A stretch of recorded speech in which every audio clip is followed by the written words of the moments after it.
Okay, well, welcome everyone today to the Dadala Institute for Global Health Research. Our panel today is on the limits and responsibilities of global health and humanitarianism, what the genocide in Gaza reveals, part 2. So I'm Mary Viktorovich, the interim director, and I'd like to start with a land acknowledgement. And as this is a hybrid event and some of us are in different locations, please take the time and space to give thanks and gratitude and respect to the land that you're currently living and working on. So today we're here at the York University campus. That's also the traditional territorial area known as Tikaranto, and we acknowledge its current treaty holders, the Mississaugas of the Credit First Nation. We also acknowledge this as the traditional territory of many Indigenous nations, including the Anishinaabe, the Haudenosaunee Confederacy, the Huron-Wendat, and the Métis. This territory is also subject to the Dish with One Spoon Wampum Belt Covenant, an agreement to peaceably care and share for the Great Lakes region. So we consider this only as the starting point, and we always look for ways to support our Indigenous communities and to get to know them better. And at this point, I would like to pass the baton over to my colleague, Professor Carrie Scott, who will introduce the panel. Thank you. So I'll speak from here if it's audible. All right, so I'll first introduce our panel and then say some opening words. So our first panelist is Dr. Ahmed Al-Farah, who is going to join us online from Gaza. Dr. Al-Farah is a senior pediatrician in Gaza and head of pediatrics and maternity in Gaza's Nasser Medical Complex.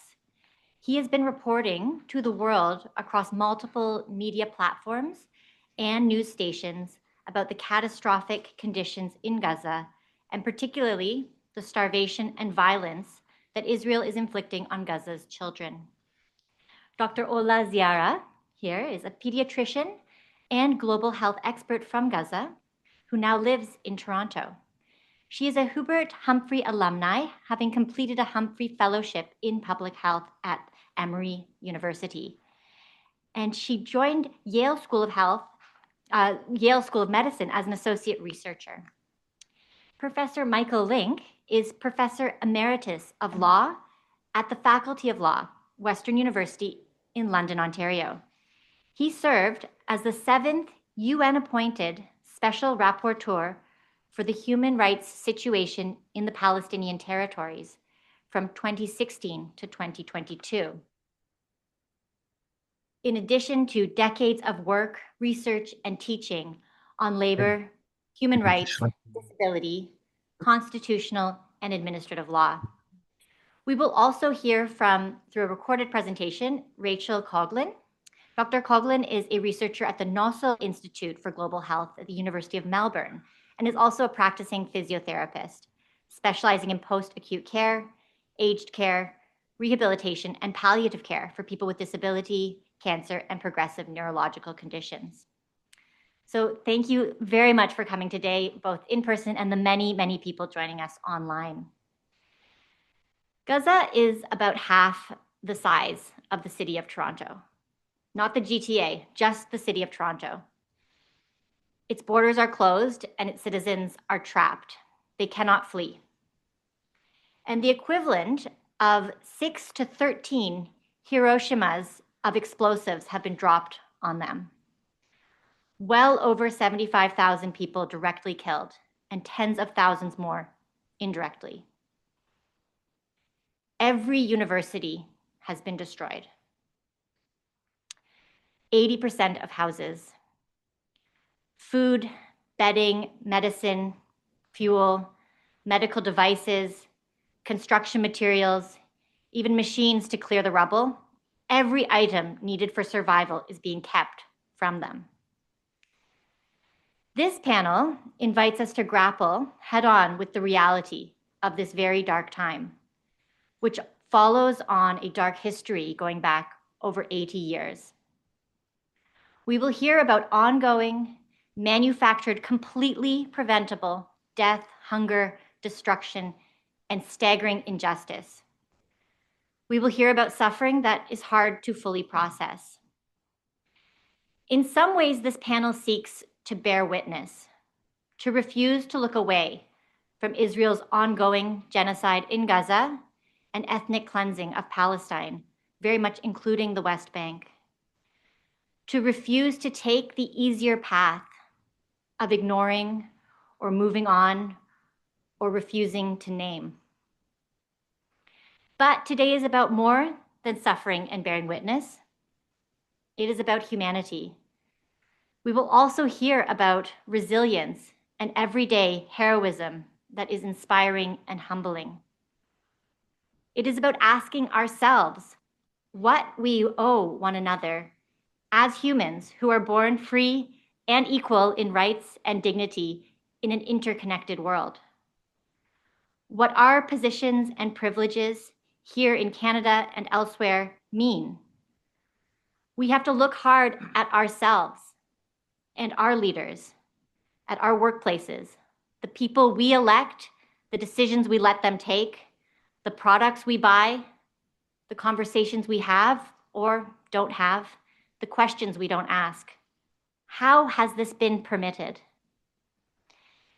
We have to examine the complicity and dehumanization that emboldens and enables genocide and the removal of Indigenous people from their land, and to connect what we know about the history of Turtle Island, now called Canada, with what is happening today in Palestine.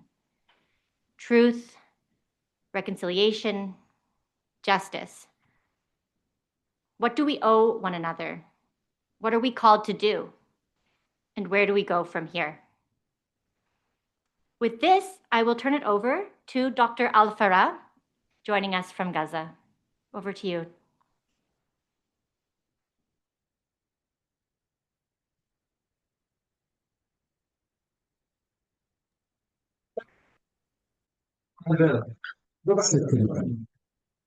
سكر الباب سكر الباب.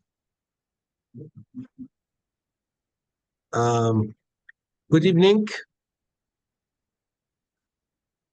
Good evening. Thank you so much for joining. Thank you. Thank you for this is nice introduction.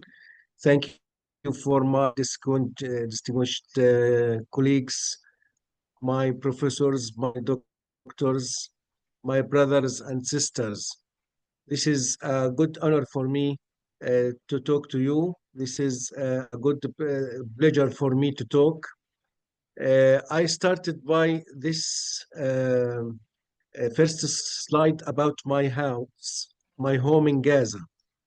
This is like thousands of homes in Gaza. My home is a very simple and a symbol of love, passion, peace, safety, and family stability. We are like thousands, as I mentioned, in Gaza.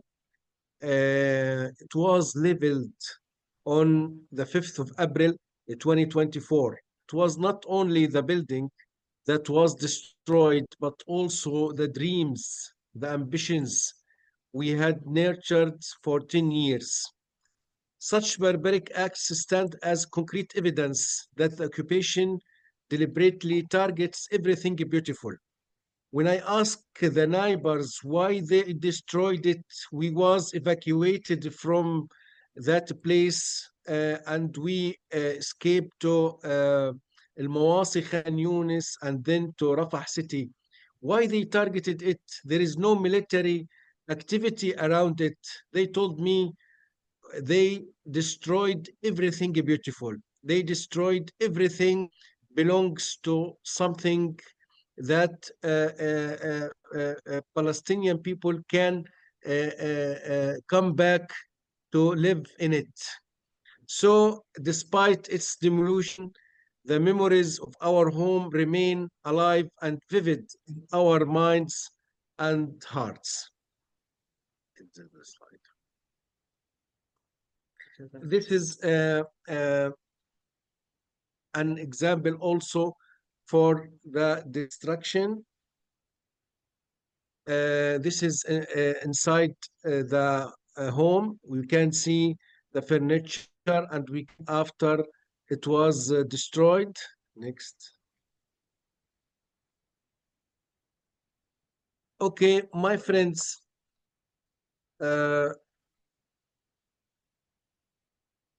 what's happening in Gaza Strip is not merely a humanitarian crisis, or it is transient episode in a long record of violence.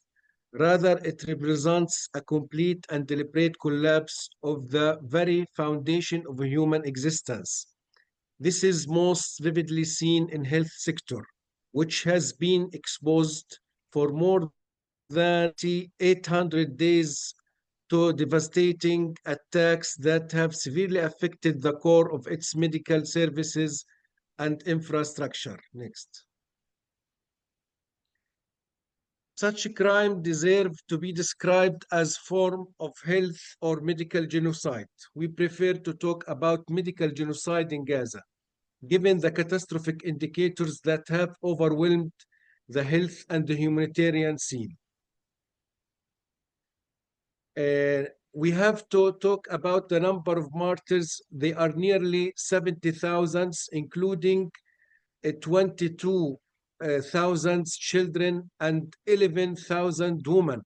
Since ceasefire came into effect, more than 500 people have been killed and 1,587 injured. Violation of the ceasefire have reached nearly 1,600 incidents.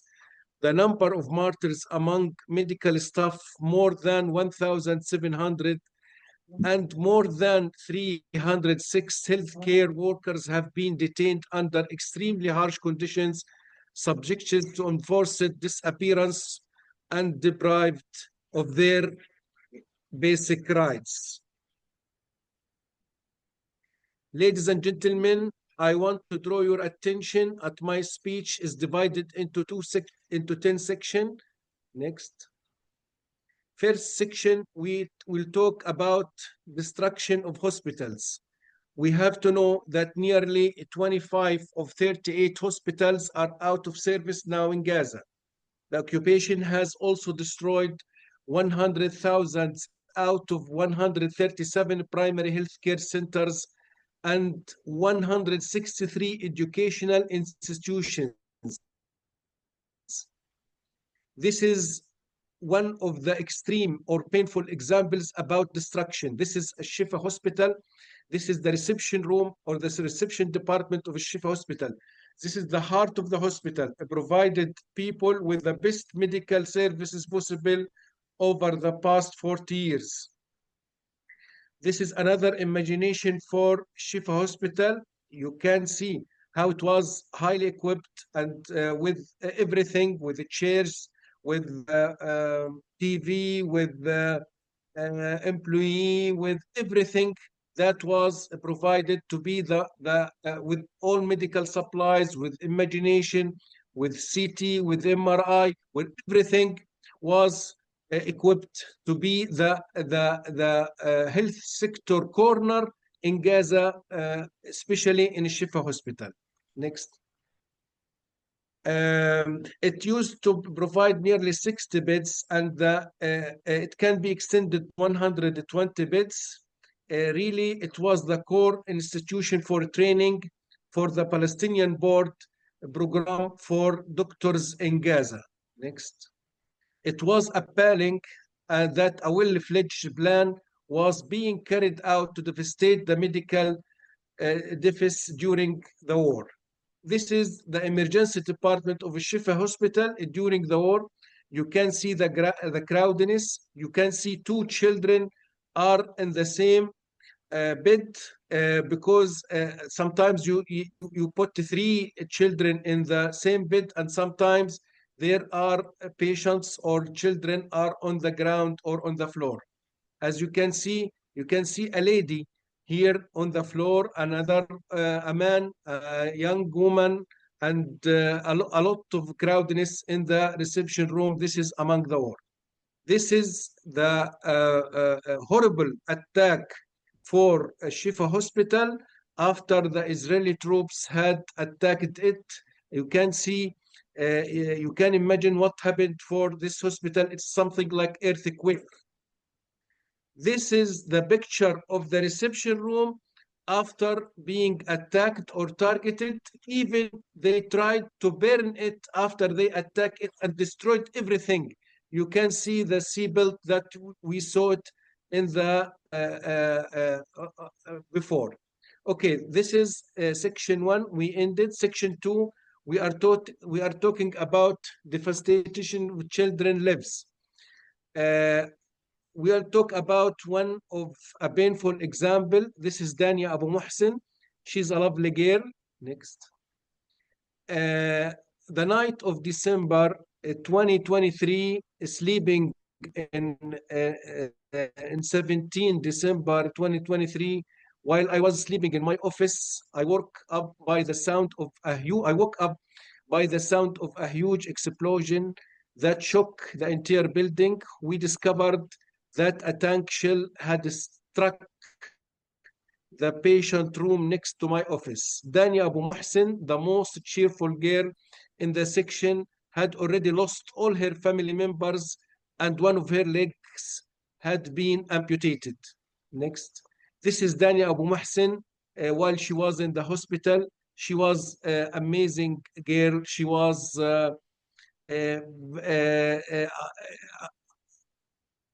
she was always cooperative with the staff team. We used to talk with her a lot of time. We'll make a lot of meeting with her. We try to make psychological support for her.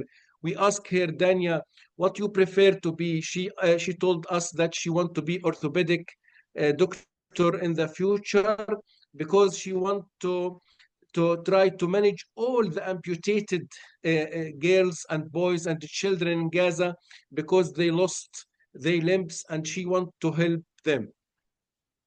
Unfortunately, her dream was not used to be on the ground.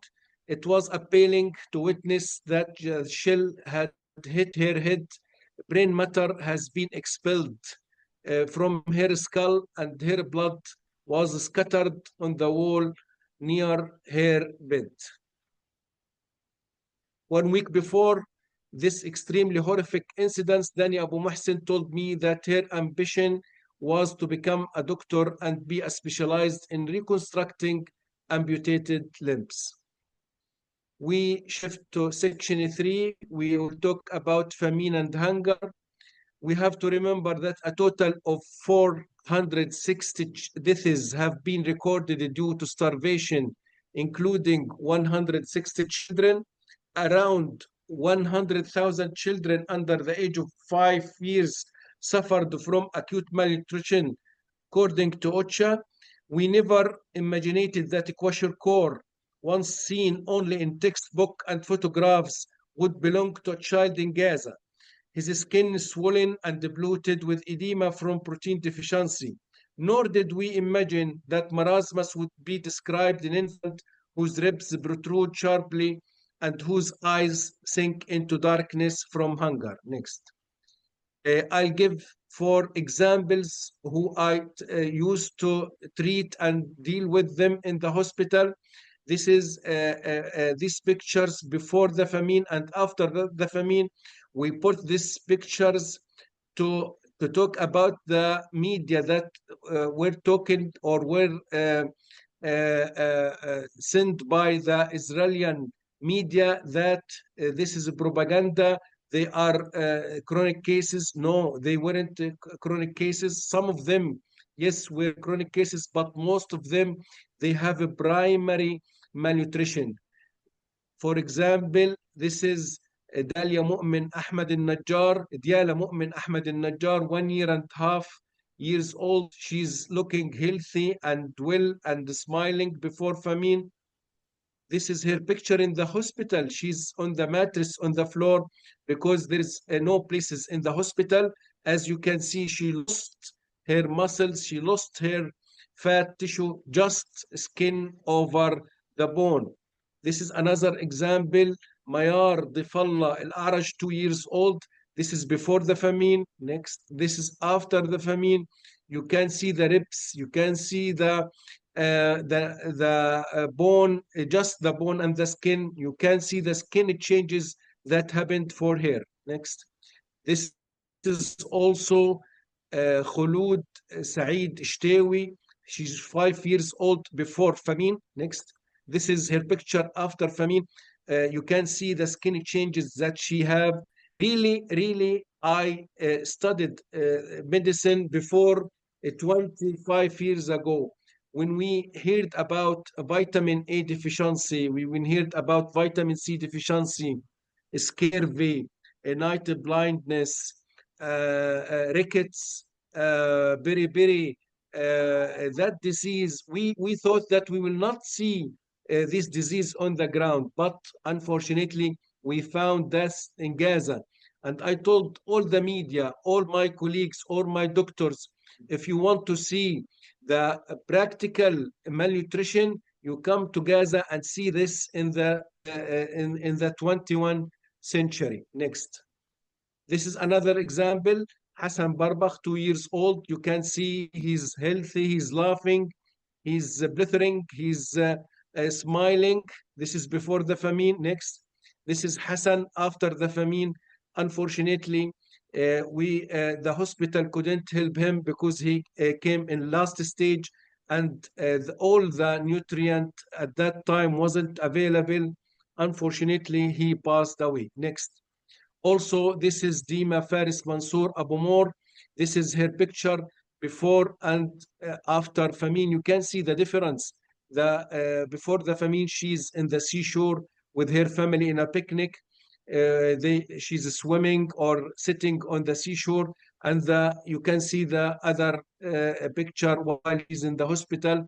It looks like a body just born with a skin over it. Also, this is Osama Regib, the most famous one, the one who was nearly 20 kilogram, and unfortunately, with severe marasmus and severe malnutrition, his weight was just 10 kilogram. He lost 50% of his weight in this horrible famine. I talk in brief about starvation. Starvation in Gaza began on 11 of March 2025. As I mentioned, 30 years ago, while studying medicine, we learned about malnutrition, but we couldn't imagine that we will see these diseases on the ground as we saw it in this famine. Next. مش اللي قبله. Next. تتبعت اللي قبله. Section 4, we will talk about Huda Abu Naja. This is an extreme example of closure of the borders, along with limited and irregular opening of the main crossing has preventing nearly 22,000 patients, including 5,000 children, from receiving medical treatment abroad. Now, while I'm talking to you in the hospital, we have today two mortality, one in the neonatal ICU and another one in the pediatric ICU. They passed away while waiting for referral to be managed outside. One was in need for surgical intervention for cardiac surgery, and another one was in need also for a neurosurgical intervention. We have to mention that nearly 1,200 people, among of them children and adult and women, passed away while they were waiting for travel outside. Huda Abu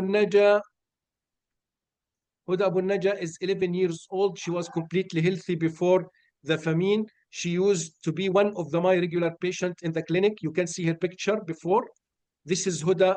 She began to experience fatigue, exhaustion, anemia, general weakness, pallor, sleepy, and blurred vision. She also developed the nutritional edema grade 3 and the kwashiorkor type. Next. Tragically, during her fourth admission, Huda was critically ill and quickly developed septic shock. It was decided to transfer her to the pediatric ICU. When we informed her that she needed intensive care due to hypotension and shock, Huda appealed and asking me, please, I want I don't want to pass away. I want to travel outside. I want to evacuate it. I want to live more. Despite all efforts, Huda passed away. Her death was a heartbreaking consequence of multiple systemic and medical failures. Finally, Huda's soul ascended to heavens, complaining to Lord about the oppression and injustice of the enemies and the silence of relatives. Next. Section 5, Gaza orphans,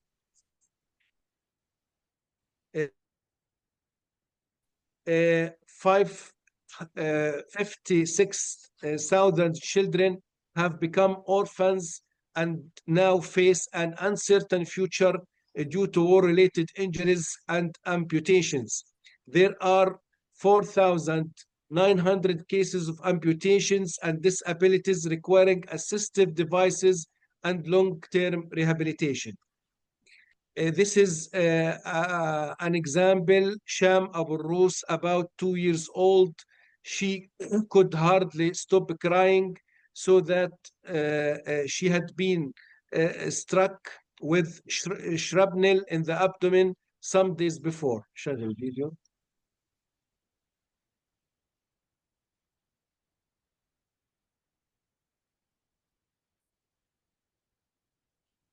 Her injury led to removal of a portion of the intestine close to her room in her pregnant mother, who was injured and then had to undergo abortion.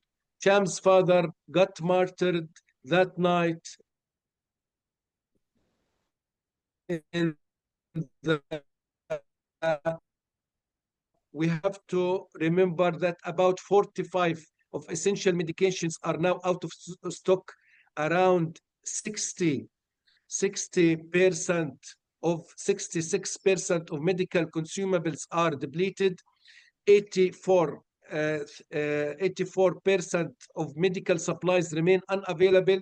Hospitals bed occupancy reached 225% by the end of last October. In addition, 25 of 35 oxygen generation stations and 61 of 111 electric generators have been destroyed. Next. This is two examples for the delayed evacuation. This is Bayan Saqir, is 10 years old. She has Guillain-Barré syndrome, and also Sadine Salim al-Najjar, she's 9 years old. Both of them, they are diagnosed as ascending paralysis or Guillain-Barré syndromes. They put in mechanical ventilation. They were in bad need for tracheostomy. For Sadine Salim al-Najjar, we have a tracheostomy with one doctor who came from the Jordanian borders. He hid the tracheostomy in his bag and came to Gaza, and we put that tracheostomy for her. Bayan Saqir was in need for intravenous immunoglobulin, and also we take it from the Jordanian hospital in Gaza. Next. But this patient, El Bayouk, unfortunately, she didn't receive the intravenous immunoglobulin, Fatma Al Bayouk, and she passed away in the intensive care unit because unavailability of intravenous,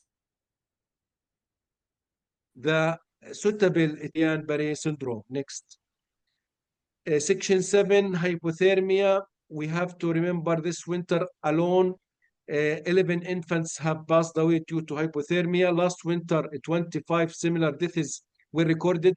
Nearly one, we have to remember that nearly 1 million people are living in tents lacking necessities. They has led to spread of disease, unsafe drinking water, and exposure to very cold weather and strong winds that sometimes reach 130 kilometers per hour. The temperature sometimes reaches 6 degrees centigrade at night. Next.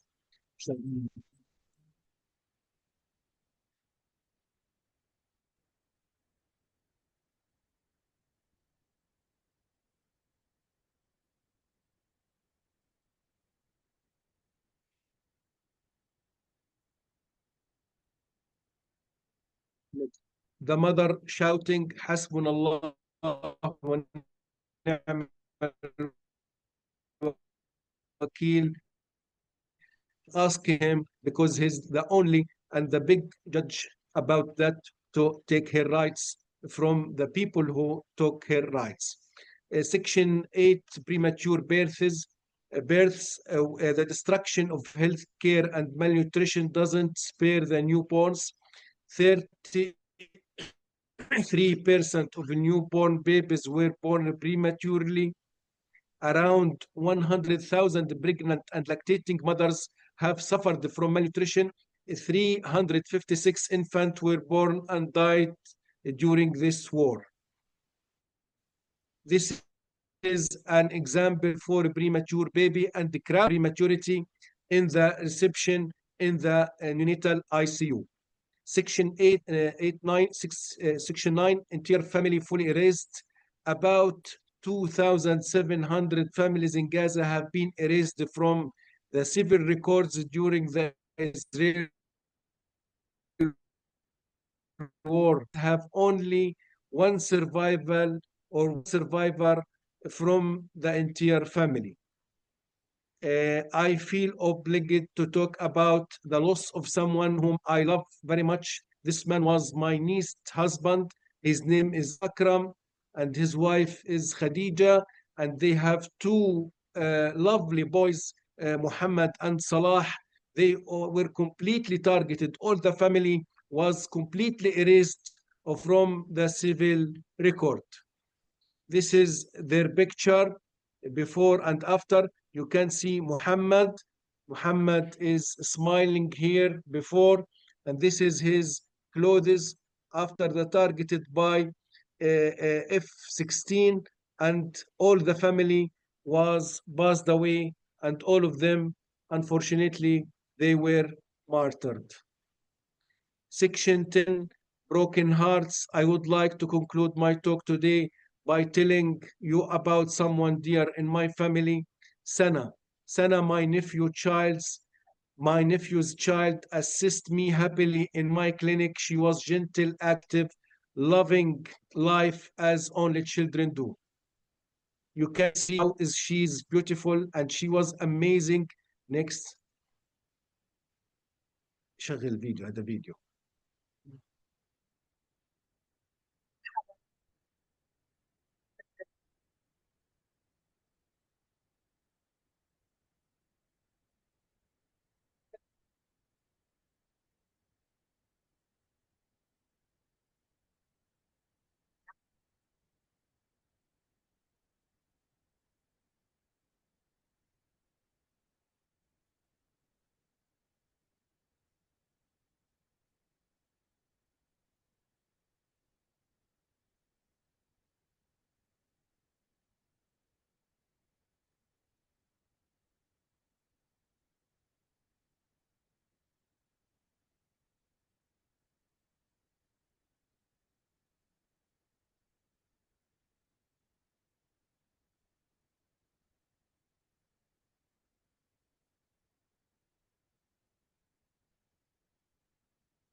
Next. Sana al-Farra, her innocence was shattered alongside her grandparents on the 4th of November 2023, but Sana was not alone. She was one name among 22,000 children. We have to remember they were buried beneath rubble, beyond the reach of language, knowing nothing of this world but love and purity. May Allah grant her parents patience and replace their loss with mercy and a new life. This is Sana. This is Sana also. Conclusion, Gaza is being killed in very possible way, and the occupation is inventing new tools of crimes. In Gaza, death is not an accident. It is a daily reality acted with accuracy and violence. Gaza is killed by sniper bullets, bombed by tanks and airplanes, blown apart by drones and killer reports, starved through blockade and famine. Next. Deprived of medicine until patients die in silence. Fetuses are aborted in starving wombs. Gaza is dying in every possible way. The occupation tests its weapons on fragile bodies, strangles children with hunger, blocks hope, even in womb. This is not a war. This is a system of death that spares no one, not even the unborn. Thank you. Sorry for being late and elongate my presentation. Thank you for everyone. Thank you. Thank you again.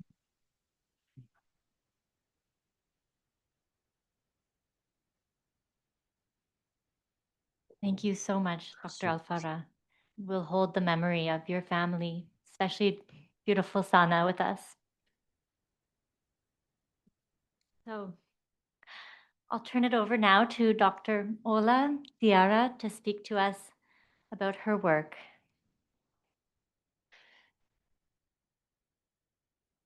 Good afternoon, everyone. I know that the previous presentation wasn't easy, and I know that everyone of us needs a moment just like to take that breath. So, yeah. Unfortunately, my presentation will not be easier. Every story coming from Gaza is really horrifying, and I'm so grateful for you for holding this space for us to be speaking to you today.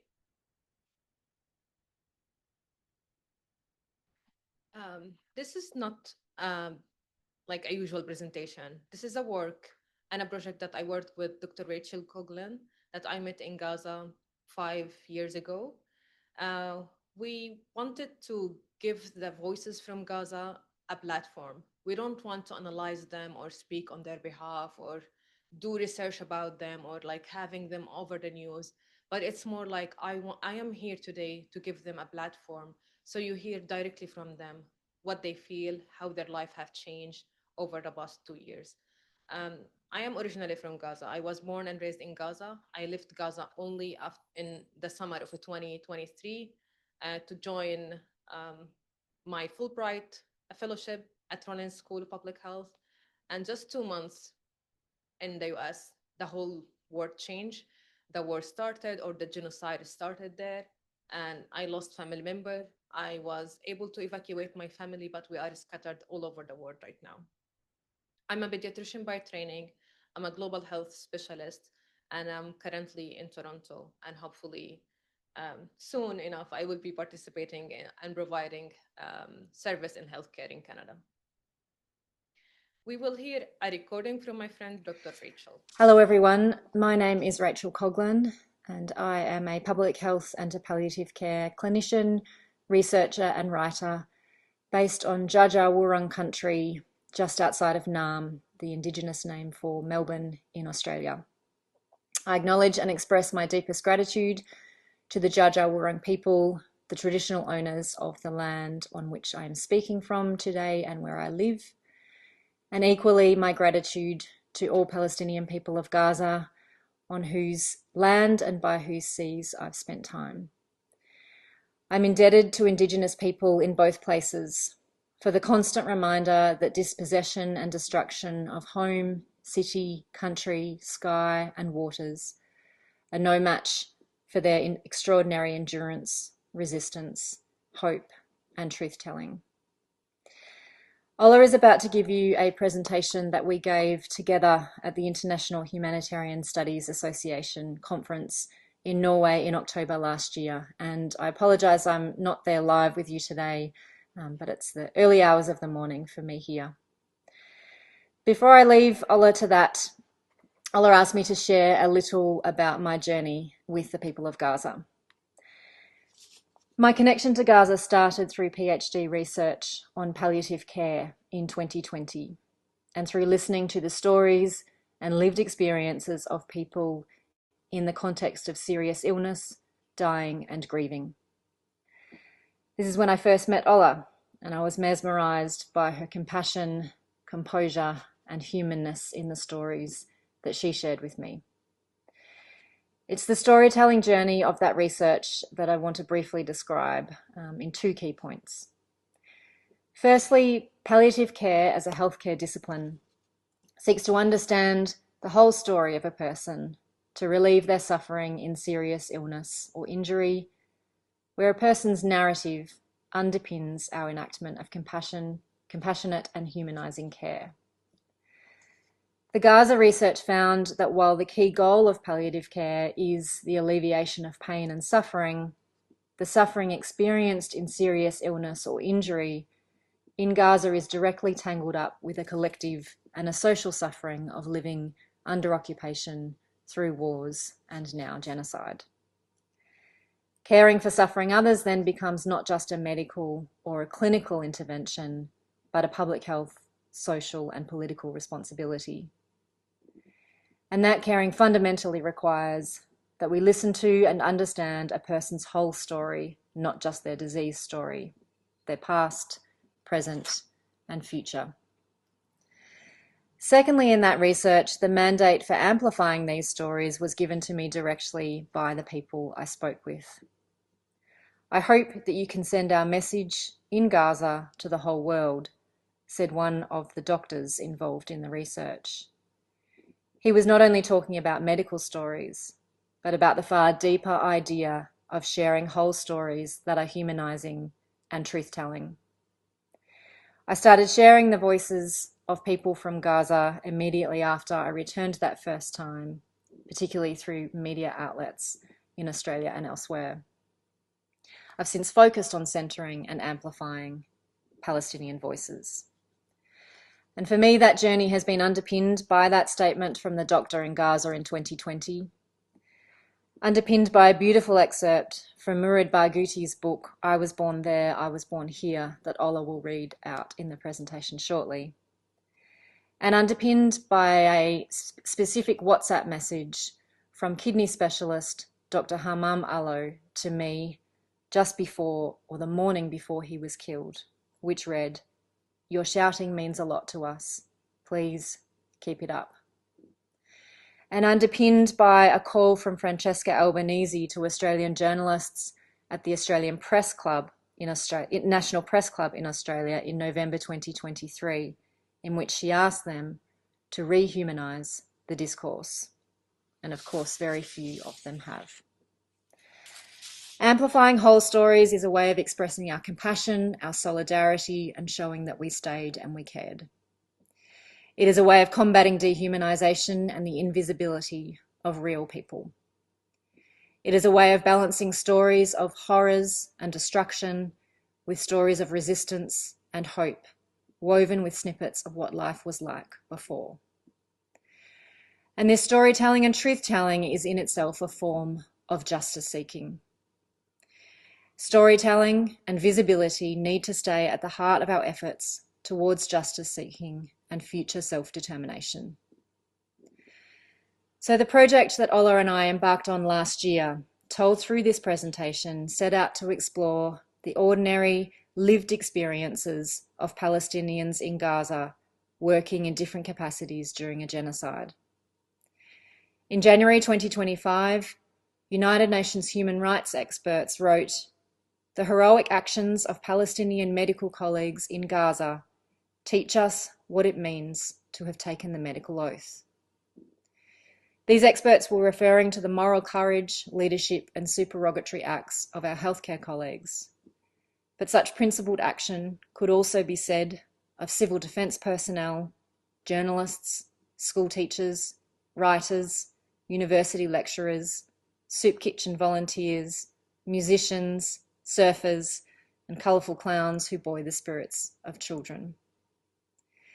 When everything we know of modern humanitarian norms and values have come into question, the fall of humanitarian law, unethical conduct, questions of neutrality, the loss of humanity and dignity, the international silence, how do our colleagues in Gaza keep going? What drives them to stay and care? And what does humanity mean to them now? In this presentation, we share vignettes of personal stories from 7 colleagues we spoke with in Gaza, all with their consent to record and share. We're grateful to them for sharing their stories. The project is fundamentally about truth-telling and recentering and amplifying their voices. While the project has research rigor, it is not about us as researchers analysing their stories. The voices speak for themselves. We hope that you are awed by them as much as we are. Thank you. Thank you, Rachel. Rachel really wished to be with us live or online, but that time difference between Australia and here is like super big. We will hear from our colleagues. I will call them guests and heroes. In this snapshot, you will hear the voices of Muhammad, Noor, Hanan, Hadil, Hana, Farah, and Ahmed. People with different backgrounds, professions, experience, and dreams for the future. Muhammad is an ICU nurse. His toddler daughter was severely injured in November 2023, the same attack in which he lost his cousin Omar. Muhammad finally left Gaza in September 2025. Noor is a psychologist with a master's degree in mental health and a mother of 2 children. Noor writes for a French newspaper to share her personal experience and the experience of people she wants to tell the voices. She wants to let the voices reach the world. Hanan, she's a 20-year-old high school student and activist. She was supposed to be in her 2nd year of college, but due to the genocide, she was not able to finish her high school exams until a few months ago. Now, she volunteers to provide food and water and aid. Hadil, she's a 2nd year physiotherapy student. She hoped to continue her master's degree in physiotherapy and mental health. Despite being displaced from her house, Hadil has continued her studies, working between Nasser and Al-Aqsa Hospital. Hana is certified translator, and she's an interpreter. She has not been able to work in her job since early in this crisis. Instead, Hana has chosen to fill her days raising money to support poorer individuals and family in need. Farah was an English language university student when the crisis began. Whilst not a qualified teacher, Farah chose to dedicate her time to teach young children. She never imagined she'd become a teacher so suddenly. Ahmed, he earned his bachelor's degree in accounting in 2023. He worked as an assistant lecturer at the university and an accountant for a telecom company. He leveraged his previous professional connection to organize aid, providing people with necessities like food, water, and shelter.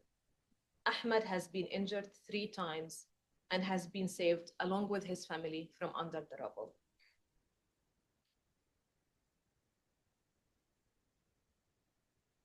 In Ahmed's testimony about what drives people to adapt and find purpose and stay, he said, "Each time I survived what felt like certain death, I knew God has saved me for a reason. I believe I have a mission to fulfill, whether it's to support my family or help others." For Farah, she said, "I wasn't a teacher before, but when the schools collapsed and the children were left without education, I felt an urgent responsibility. That was when I began teaching in tents for displaced children. Teaching became my way of resisting despair and for telling the next generation you still have a future worth preparing for." Hadir, my training at the hospital was full of danger and suffering, but I felt a huge responsibility to continue my education. If I give up, I betray my principles and my mission. I even felt like betraying my country. And here we will hear from Noor. I have traveled across the world to several times, to Egypt, Amman, USA, and each time I was thinking that I didn't want to live anywhere else Gaza. It's a beautiful country, but Gaza is the place where I feel true sense of belonging. And the world where my people need me and I need them. And I was also afraid that if I left, I may not be able to return. So I decided not to leave. And I think I stayed for many reasons. For example, my work, my commitment, and my attachment to my loved ones and our people here. My need to continue contributing here. And also my need for a source of income. I also couldn't bear the thought leaving my loved ones behind and witnessing them endure this war from afar. I know I couldn't do that. It's difficult for me. So I didn't want to leave for the unknown, especially in the world that remains silent about what is happening to us. No one expected the war to last this long, yet I'm not regretful about my decision to stay, despite all the hardship I have faced in this war and all the loss I have faced. But yes, I'm not regretful for that. Next, we asked them, what is survival through starvation and wicked choices? For Hanan, she said, we don't have time to think about decisions. We make them. We are forced to accept whatever we have. All decisions are difficult. Difficult decision became a routine, but we had to make these decisions to survive or to help save other people's lives. Noor, each day I face the emotional challenge of leaving my own children behind and go to work and not knowing if I will see them again. Starvation has been one of the hardest experiences I have faced in my life. It has profoundly affected both my personal life and my professional perspective. My heart broke seeing our people and children and adults alike struggle and even die for a piece of flour.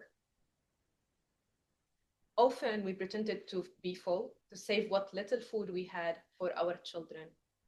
We shared every crumb we could find, and we were forced to find joy in the scraps that dropped from the air. And here we will listen from Hadil about starvation as well.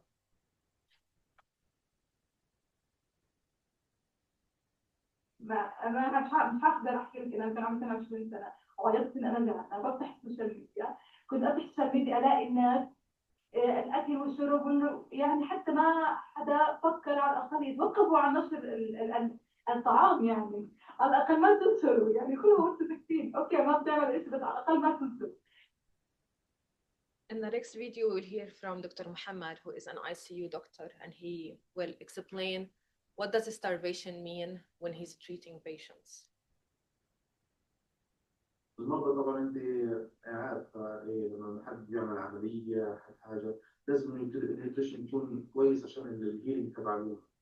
فبالتالي اصبح حتى عملنا انا كنت بحس بخطا على الفاضي لانه المريض بيجي بينعمل له عمليه بياخذ وقت بياخذ سرير وبياخذ سبلايز بس بالاخر المريض بموت. ليش؟ لانه الجهود ما صارلوش هيلينج كويس. المريض دخل سيبتك شوك وتسمم من الالتهابات وبالتالي ندخل نفس السايكل. المريض يجي يعمل له اشياء مستحيله وبرضه بموت. حتى اخر فتره وصلنا ليأس وعجز انه احنا اصلا مش قادرين نعالج. طب احنا نعالجه ليش؟ طب ما يموت. يعني هذه كانت الدوامه الكبيره في اخر فتره اللي هو كل اللي بنعمله على الفاضي. يعني ما في فائده من احنا بس نتعب حالنا بنستهلك طاقتنا ونفسيتنا ونستهلك ستابلايز بالاخر لانه ما في علاجات مناسبة ما في نيوتريشن كويس ما في الأشياء هذه المريض هيموت. Next, we asked them what are the thoughts and hopes that came to their minds most often. And Noor said, sometimes life feels like a daily series with everyone racing to follow each new tragedy. But I can say that most difficult feeling is that I miss Gaza deeply. Our city, our homes, the simple daily routine, the beach that was the refuge for everyone, even our food, our historical places, the small joy that once filled our days. Hannah, I kept thinking how Gaza was before all of this madness. It wasn't an easy life. It was a difficult life, but we were satisfied. We loved our city. We loved our homes, our jobs, our life. They just destroyed everything. I keep going back to my photo gallery, seeing things of past moments, how we used to be, how we used to live, how we are just living now in an inhumane situation. Hadil, one day during the months of starvation, my father offered me his piece of bread. He put my needs before his. I felt so special. My father believed that I deserved that piece of bread more than he did. So I felt I wanted to be strong and successful for him. I wanted to make him proud. I wanted to be here today and say, my name is Hadil Ahed Al-Rafati. Here we listen. الوحدة لما بدي أجي أفكر مع نفسي أول إشي بتذكره يعني ضحكت أقول تحت المنطقة إذا سجون الاحتلال متعمس يعني ما فيش أي شيء بخطر ببالي غير إنه أتذكر ضحكته أو صوته اللي انحرمت منها من سنة و9 شهور لحتى هاي اللحظة يعني ما عنديش أي وقت إني أفكر بنفسي، بدي أفكر بعيلتي، بدي أفكر بأخوي اللي كان نقطة نجاح يعني غيابه واعتقاله كان نقطة نجاح لي إني أوصل اللي أنا عليه. When we have this interview with Hanan, she was hoping that her brother will be released, but until today, he's still imprisoned in the Israeli detentions. We asked them what is the strength and resistance for them. And for Hanan, the work we are doing is so hard. It takes time and effort. By the time we start the aid distribution, our energy is almost gone. But the moment we see the happiness in people's eyes, we feel rewarded. A simple prayer from a starved person, we immediately forget how difficult and exhausting the process was. Farah, I hope people outside understand that we are not only victims. I wasn't a teacher before, yet here I am. Proof of that ordinary people will rise to fill the gaps when system collapse. I wish people understood that we are resourceful, that our survival is built on creativity and love, not just suffering. Noor, colleagues risk their lives every day. Children, despite hunger and trauma, still find ways to play and to love. That taught me that the real strength is not only about surviving. It's about continue to care and to give hope, and that it's important to hold onto our dignity, even when everything around us is collapsing, even when we lost everything we built before. استخرجونا من تحت الراديو كانت ليله صعبه وما عرفنا وبتنا في الشارع لانه ما كنا لاقيين صراحه مكان نبات فيه بعد ما راح الطار واستشهد الجيران واستشهد كل اللي حوالينا وكانوا اخواني مصابين.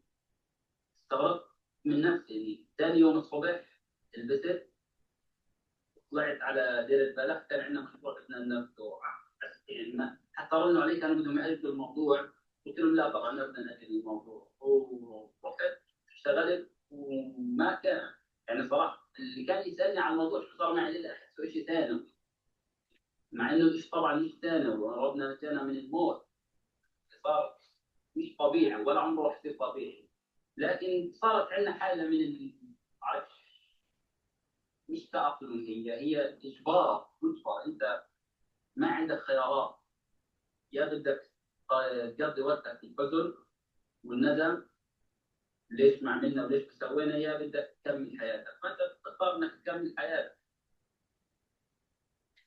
Our next question was about humanity, what they think about humanity after 2 years of genocide. Muhammad, we were forced to lose our humanity. After 2 years, the Israeli occupation succeeded to transform us to people who only want to survive. In Gaza, if there is a man bleeding and next to him a bag of flour, people will rush to collect the bag of flour and leave the poor guy to die. When baby formula was not allowed to come and neonates were dying in neonatal ICU, there was no humanity left. I think Gazan have lost their interest in life, and until the day we die, we won't be able to enjoy love again. Hanan, in this war, humanity has doubled. People around the world have reached out to help Gaza. People prove that humanity and mercy are still there in people's heart, and we still need more. Everyone who has supported Gaza is part of humanity.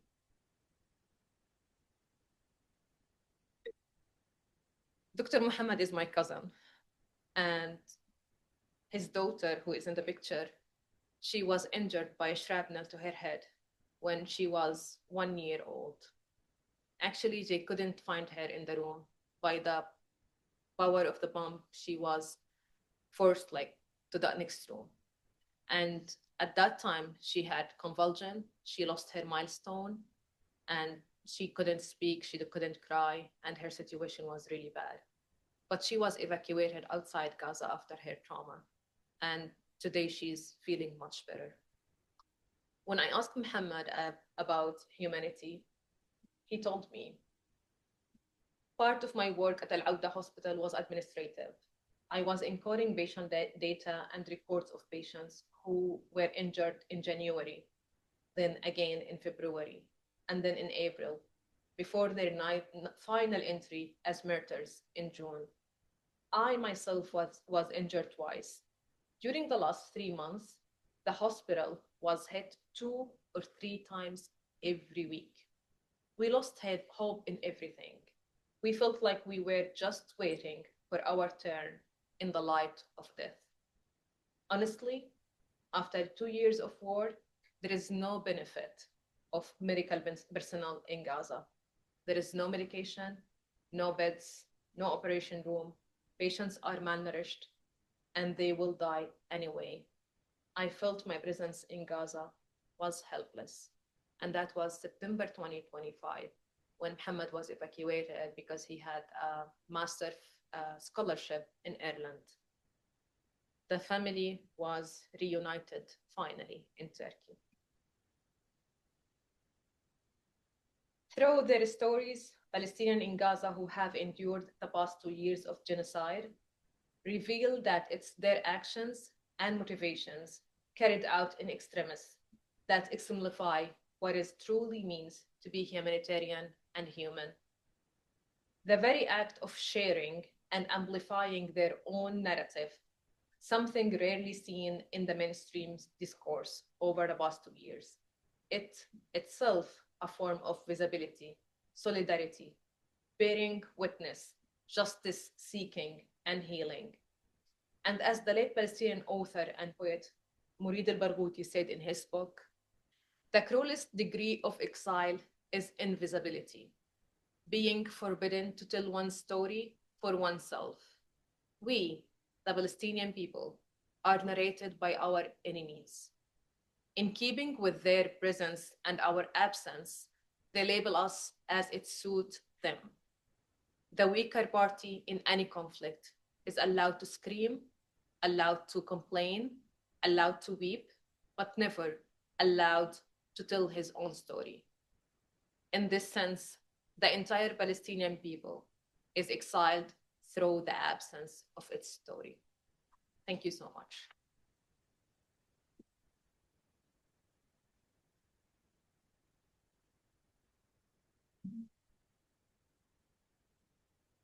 Thank you, Dr. Ziara. That was incredible. I think we all also need a minute as well.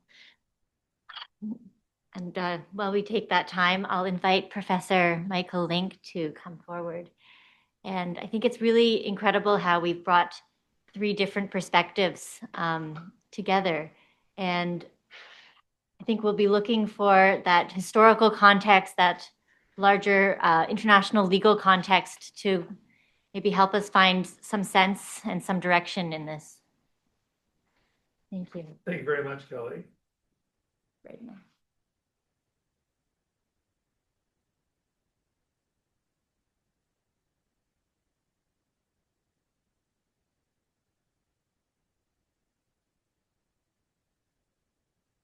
I'm often asked, what is a special rapporteur?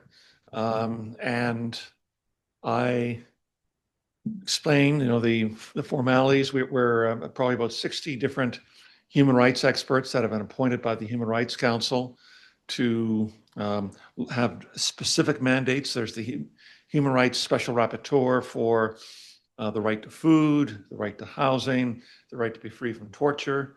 Most special rapporteurs have a global mandate.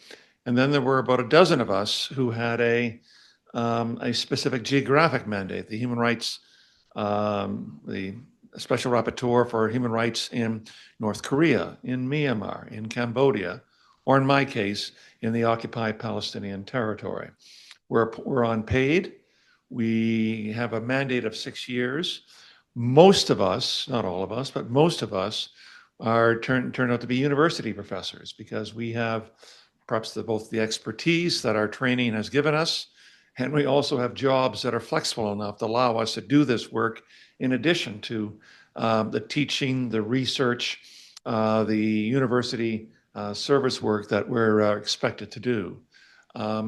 You introduced me today as the UN Special Rapporteur. You said it correctly. More than once, I've been introduced, probably innocently, as the UN Special Provocateur. And that may be just as apt in these cases. So I served for 6 years between 2016 and 2022.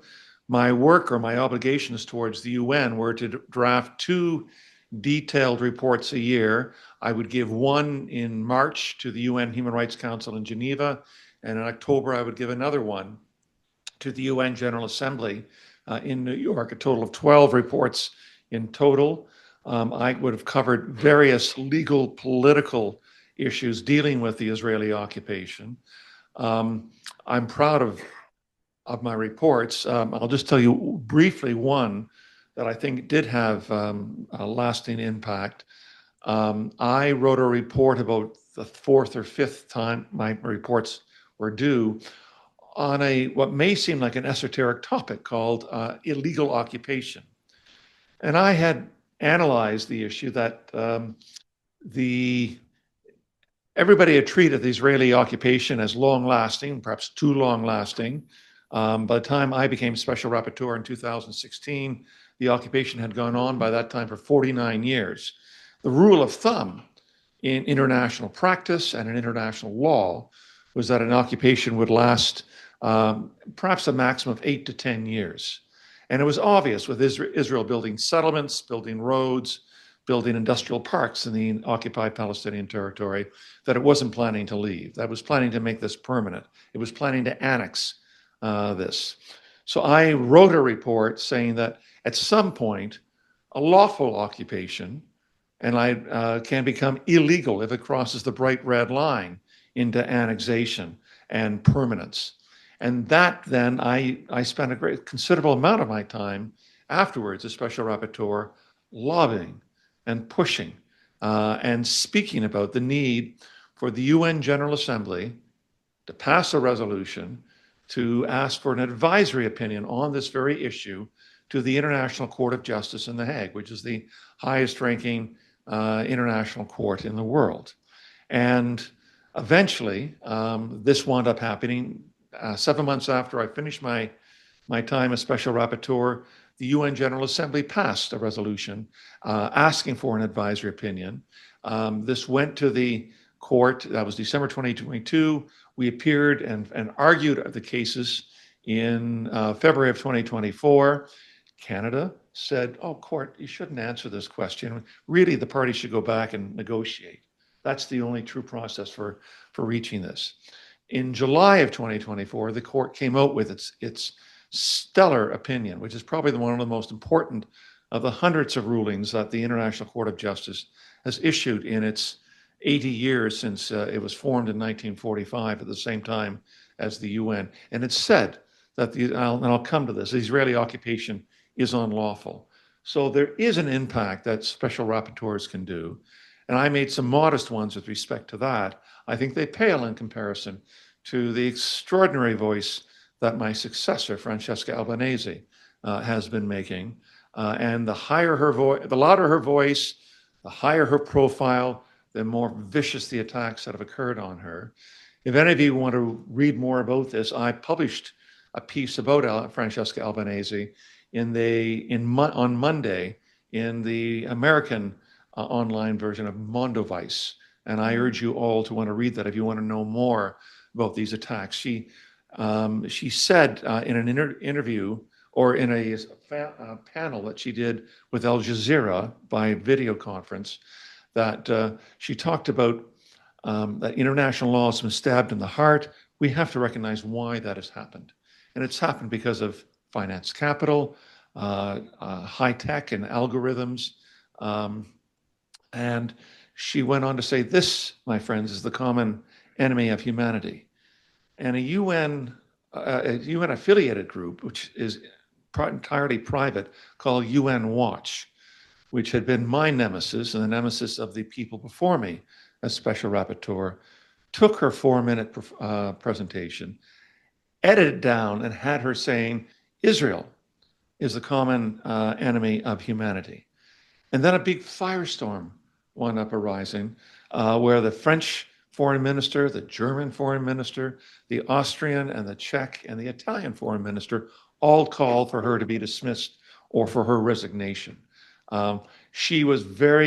Francesca was very free in giving interviews, pointing out this was doctored.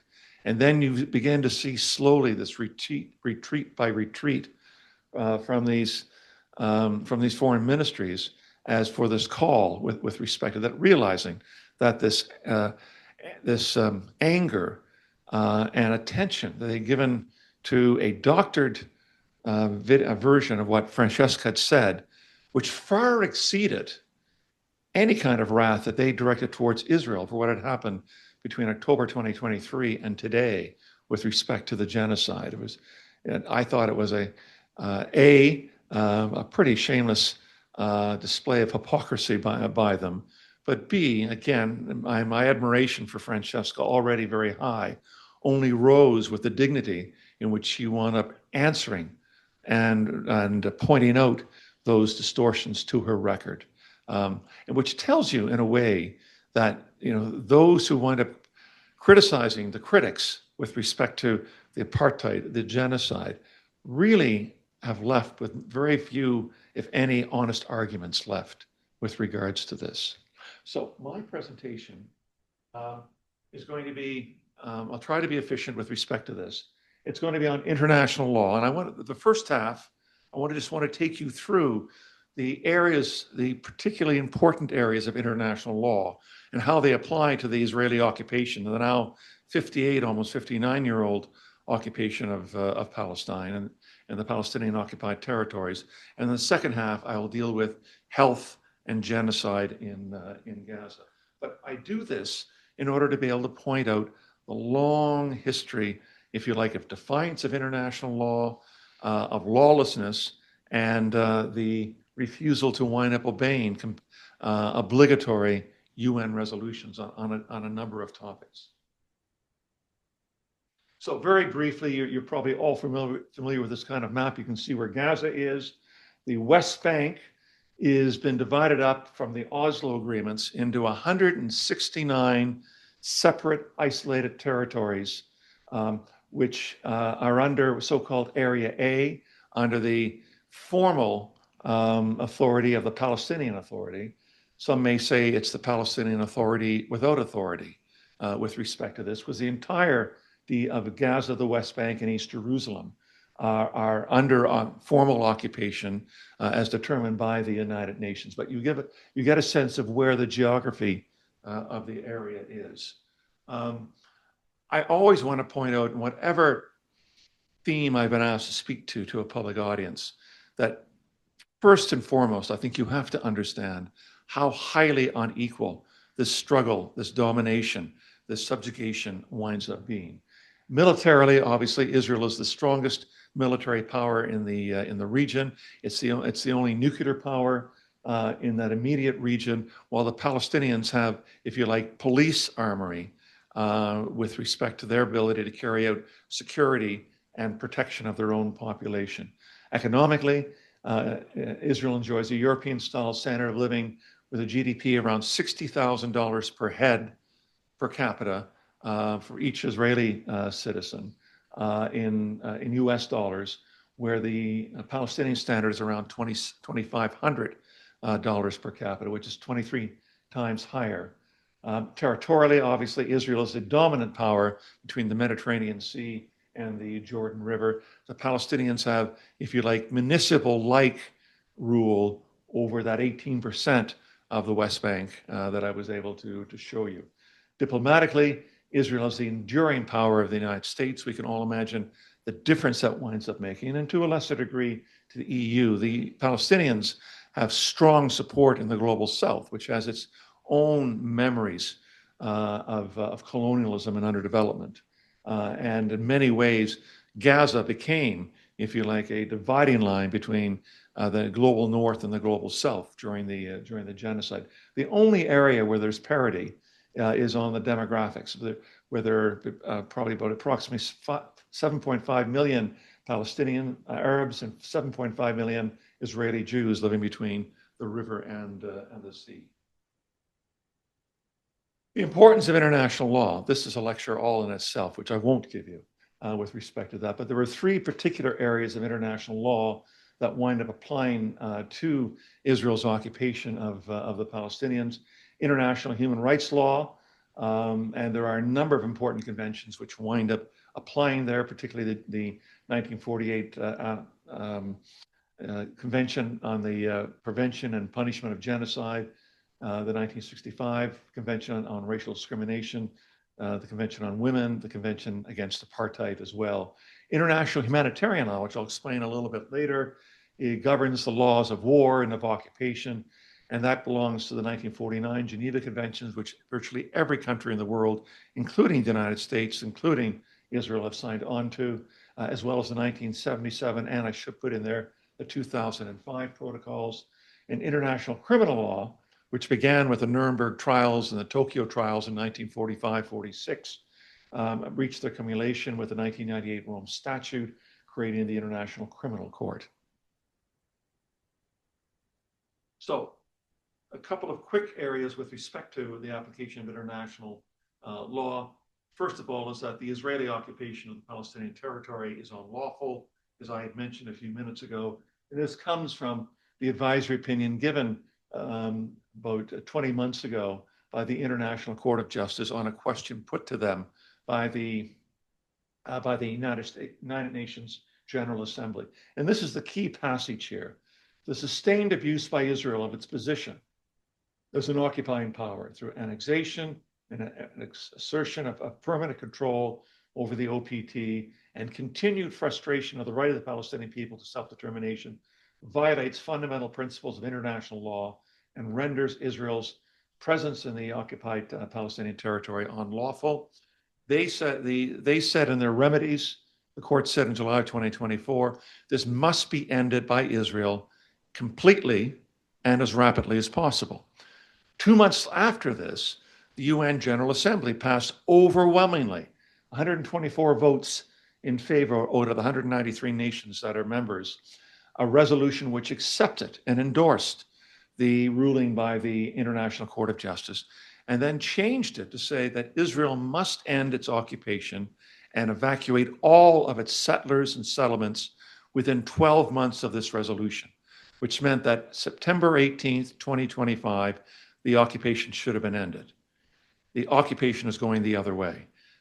Israel in 2025 approved 47,000 new housing units for its settlements in the East Jerusalem and the West Bank, which would probably wind up bringing in another 200 to 225,000 settlers.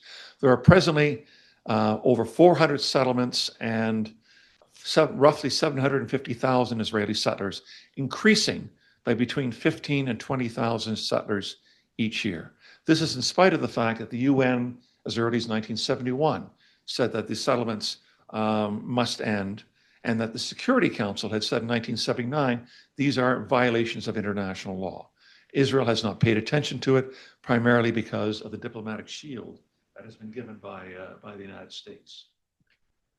Israeli settlements are illegal and a war crime under international law. Very good. Okay, thank you. I just saw the movie recently of Bohemian Rhapsody with Freddie Mercury, and he was able to pull this out and walk around. Can I do that? Okay.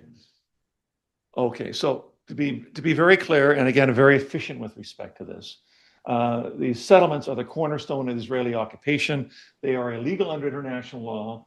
UN Security Council Resolution 2334, passed at the waning days of the Obama administration, said that these settlements have no legal validity and constitute a flagrant violation under international law. It's rare to find resolutions of the Security Council which need the approval of all of the 15 members, including the 5 permanent members, to have language as strong as that. But I also want to point out that the Rome Statute of the International Criminal Court in 1998, which we then passed into law into Canada in 2000 through the War Crimes and Crimes Against Humanity Act, says that civilian settlements created by the occupying power in occupied territory are a war crime.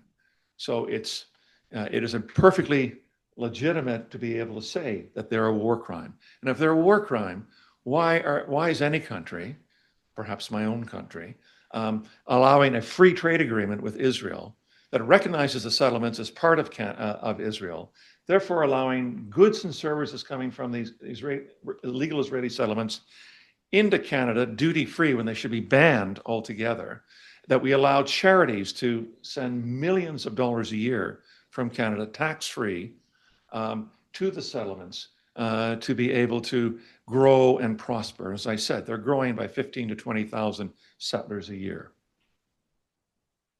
Apartheid. Apartheid was created, the prohibition against apartheid was created in 1973 with the Convention on the Suppression of Apartheid by the United Nations. It was reinforced in the 1998 statute, which created the International Criminal Court.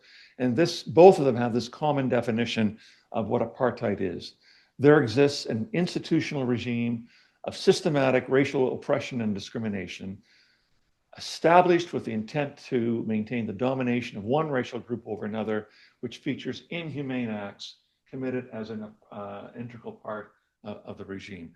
My very last report as Special Rapporteur, issued in March of 2022, given to the UN Human Rights Council, concluded that Israel was committing genocide in the occupied Palestinian territories, in that I was following what Human Rights Watch had concluded in a massive report, what Amnesty International had said in a massive report. And this is now increasingly becoming the language of international diplomacy with respect to this.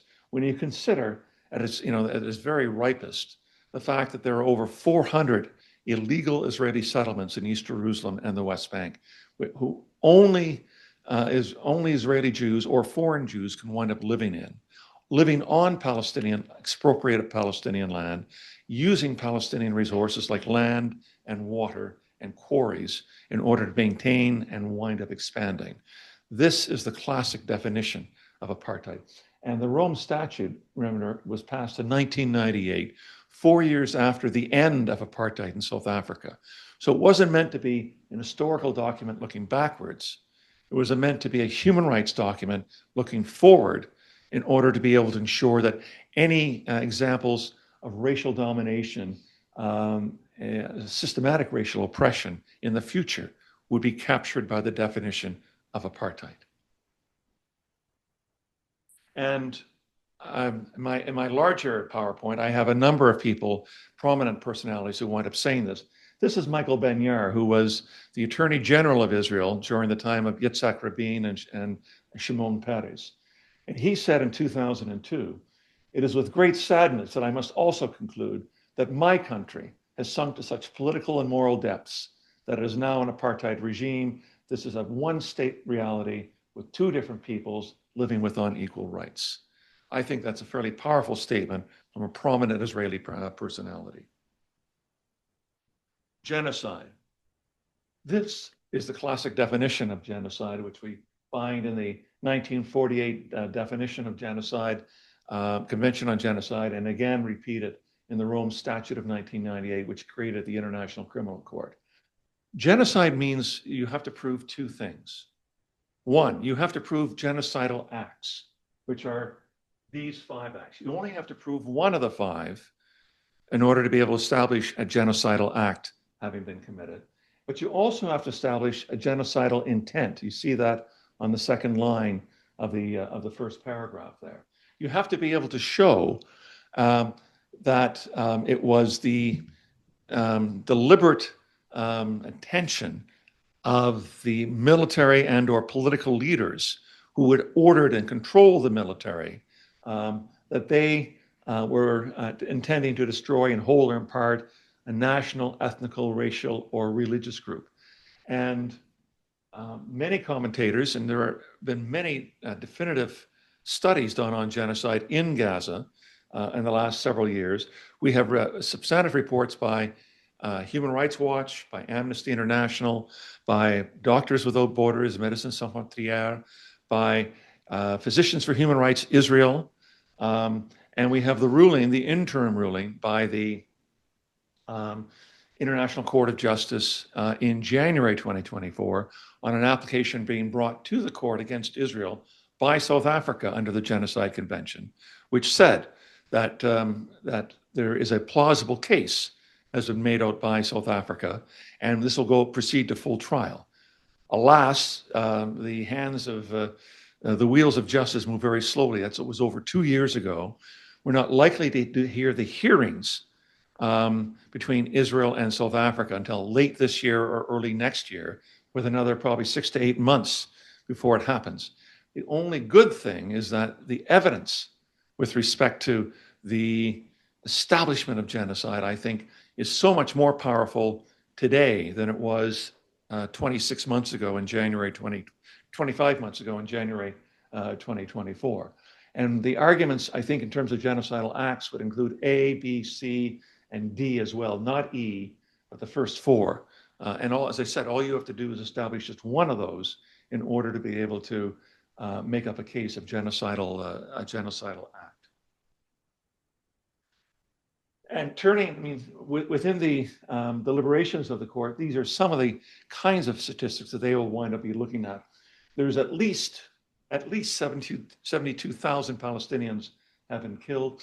Even the Israeli army, who had disputed these numbers over the first 22 or 23 months of the genocide, are now accepting the accuracy of the figures that have been compiled by the Gaza Health Ministry. And we're getting reports all the time, including another study that I believe was published in Lancet last week, which indicates that these numbers are highly conservative. It could be another 50 to 75,000 Palestinians have been killed in addition to that. And these only count those who died by violent death.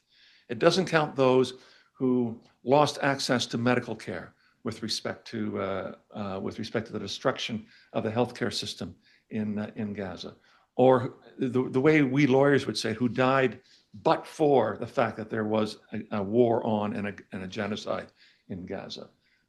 I suspect historians in 5 to 15 years will put that number much, much higher. You see there, for our purpose today, no fully functioning hospitals. Over 1,700 healthcare workers were killed during the course of this genocide. At least half the hospitals were absolutely put out of commission entirely. The others wound up serving largely as healthcare units, healthcare clinics. They had so few supplies, they had so few healthcare workers, they had so little power They ate so little of everything you need to be able to treat a population. Imagine a population that's now undergoing a genocide, where the health demands are exponentially increased, and the ability of the healthcare system and of hospitals are exponentially degraded to wind up providing them with that kind of help. I'll talk about famine in a few minutes. Something that interests me is that there's this creation or the introduction into the English language of the word scholasticide. The fact that all 12 Palestinian universities in Gaza were destroyed, most of them deliberately by the Israeli military, and most grade schools were also destroyed during that period of time as well. Keep in mind that before October 7th, 2023, there were 500 trucks of aid and consumer goods entering into Gaza daily. With the ceasefire, and I'm putting ceasefire in brackets, of October 10th, the agreement was that there were going to be 600 trucks daily were supposed to be entering Gaza to wind up meeting the astonishingly high needs of that. In February 2026, this month, only an average of 240, less than half the number of humanitarian trucks a day were allowed to enter Gaza by Israel with respect to that. And there's been more than 600 Palestinians killed in Gaza since the ceasefire. And if I can find it, there was a statement made, today's Wednesday, there was a statement made Monday in Geneva during the opening of the most recent session of the United Nations Human Rights Council by Volker Turk, who's the UN High Commissioner for Human Rights, who said the situation in Gaza remains catastrophic. He talked about the degraded healthcare system, which is finding it hard to begin to recover. He talked about the paucity of food going into Gaza.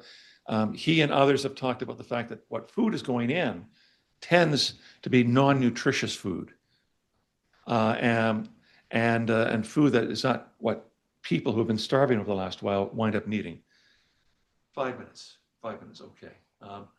Now I'm turning to what I said I was going to promise to talk about, which is the right to health under international law.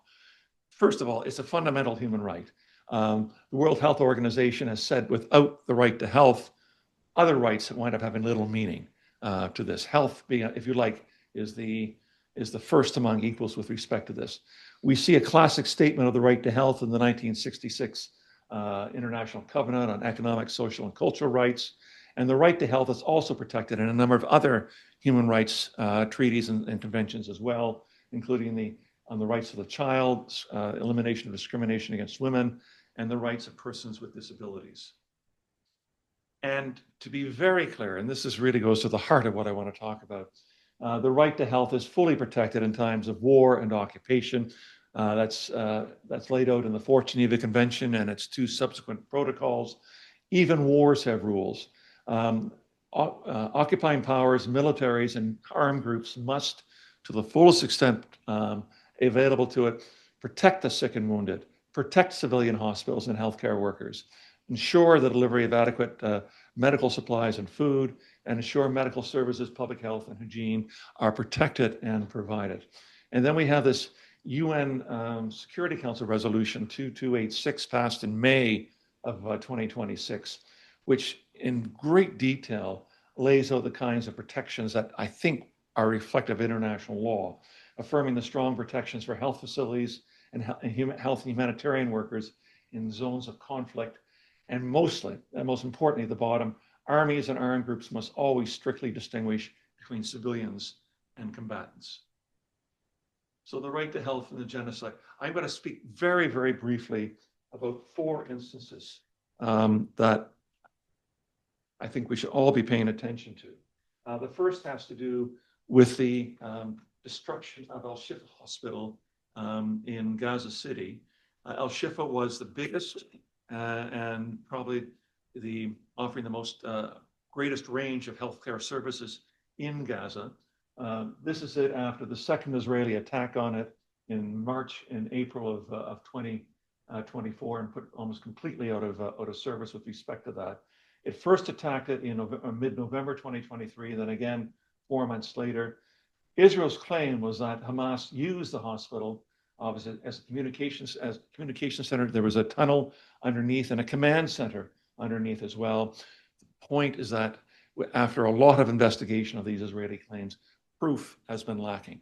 The UN said in its investigations, and has not been able to do on-site investigations, but the proof provided by Israel that there were this command center underneath it and that it was being used as a site for being able to attack Israeli troops has not been confirmed.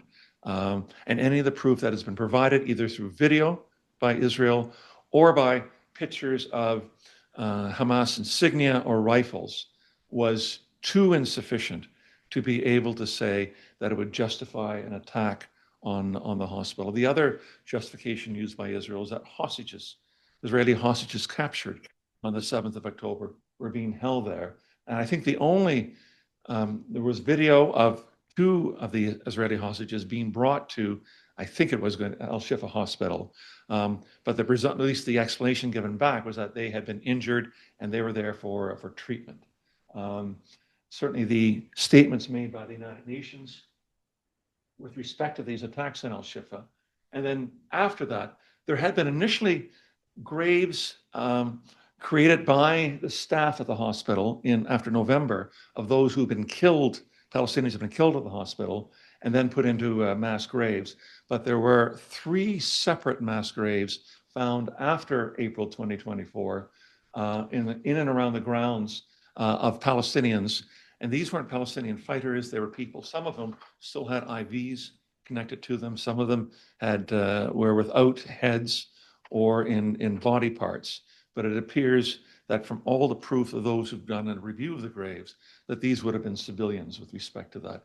And the WHO, the World Health Organization, said that hospitals are not battlegrounds, and Israel's actions were totally unacceptable. In the interest of time, I'm going to just move on to the other 3 areas. A second area I want to be able to point to is this double strike by the Israeli military on Nasser Hospital, which is in Khan Yunis in the southern part of Gaza in August. This is a picture of the side of the hospital that wound up being attacked. This was a popular place for journalists to be able to use near the top of the stairwell there, to be able to shoot photography of what was going on with respect to Israeli military operations through there. There were several photographers there and journalists who had long-range cameras, and without warning, the hospital was hit by a missile, killing, I think, 2 of the journalists and several others who were with them on the top.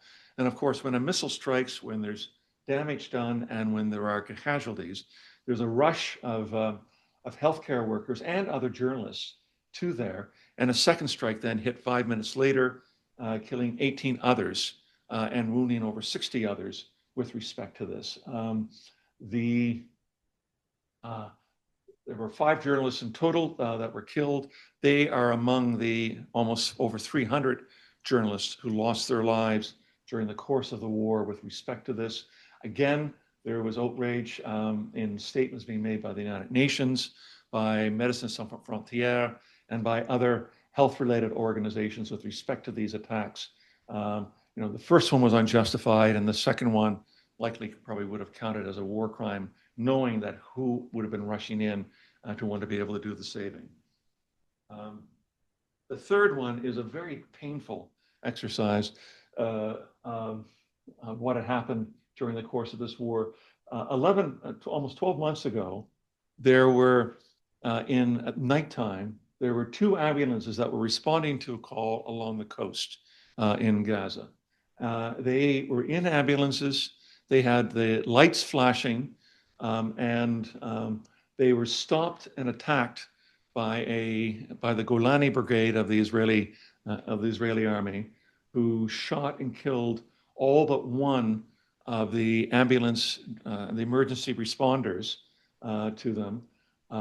Then when contact was lost, 6 other vehicles, Palestinian vehicles, both ambulances and some UN trucks, went to try to find them.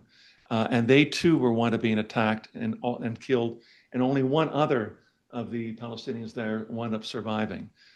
Israel claimed that they had attacked terrorists when the bodies, and then they went ahead and destroyed the vehicles, buried them in the sandy dunes, and buried the 15 bodies of the emergency responders as well.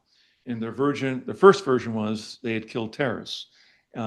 when the UN was finally able to come and retrieve the bodies and extract the vehicles, they found, I think, at least 2 of the murdered responders had their phones with them and had taken video of obviously entering into the area with all of their lights flashing.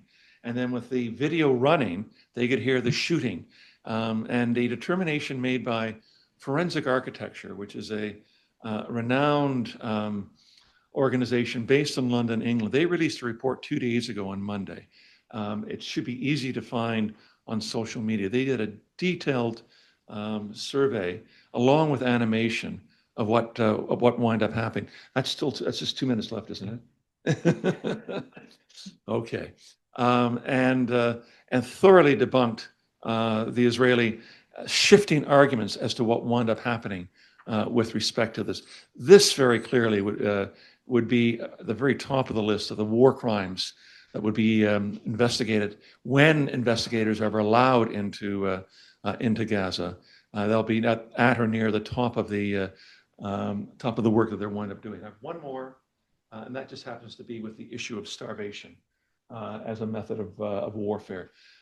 I don't have to tell you that even before the 1949 Geneva Conventions, starvation as a means of compelling the decimation or the surrender of a civilian population was outlawed by international law, by some of the earlier versions of international law. The United States, we know that between March and May of 2025, Israel imposed a total blockade for 10 weeks of all food, all humanitarian aid entering into Gaza. They said, oh, well, the warehouses are full. They were struggling to feed people and struggling to be able to distribute medical supplies in March of 2025. So the ability to be able to sustain the population declined precipitously during that. And by July and August, the UN was declaring famines in most parts of Gaza. They didn't declare it in the north of Gaza, where the situation was arguably the worst, primarily because they just didn't have access to be able to do the comprehensive, if you like, academic testing that they undergo in order to be able to ensure as to whether or not an area actually meets that 3-part standard to declare it as a famine. Israel had been systematically blocking food and scale from entering there. And I want to point out that even before the blockage in the spring of 2025, back in November 2024, the International Court of Justice had issued arrest warrants for Benjamin Netanyahu and Yoav Gallant. And one of the allegations against him was the use of starvation as a tool of war. So when the ICC, if you like, updates its work and expands the arrest warrants, I suspect it's going to be a hell of a lot more evidence, and probably a lot more Israeli officials will then be facing arrest warrants with respect to the use of starvation with regards to this. I'm going to just very quickly say and end off with this. What does the international community have to wind up doing? And many are both legal and political questions with respect to this. Obviously, as I said before, you've got to fully end the unlawful occupation by September 2025. That means all of the settlements in East Jerusalem and the West Bank have to be dismantled and removed. Accountability has to be posed on both Israeli and Hamas leaders for the grave breaches of international law. There has to be the allowance of genuine Palestinian self-determination, as both the UN and the International Court have said.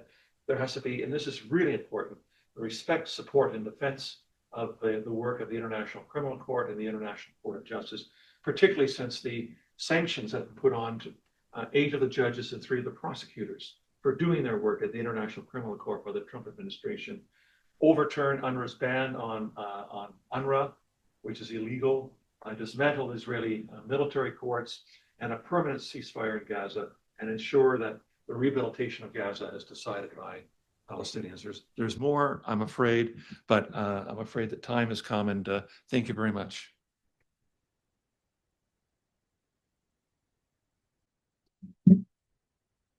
Thank you very much, Professor Link. That was incredible and, very grounding to hear the case laid out so clearly. What we all feel, logically and emotionally is also a clear legal case. So I really appreciate that. We now have time for discussion and questions. So I'd open the floor. Those who are online, we really welcome you to weigh in. We have a chat feature if you want to type in your questions. And Dr. Alfara has remained online with us, which is incredible throughout the evening in Gaza. So your questions can be addressed to any of the 3 panelists. Yes, please. I will ask you to approach and actually ask your question into the mic so that the online participants can hear you as well.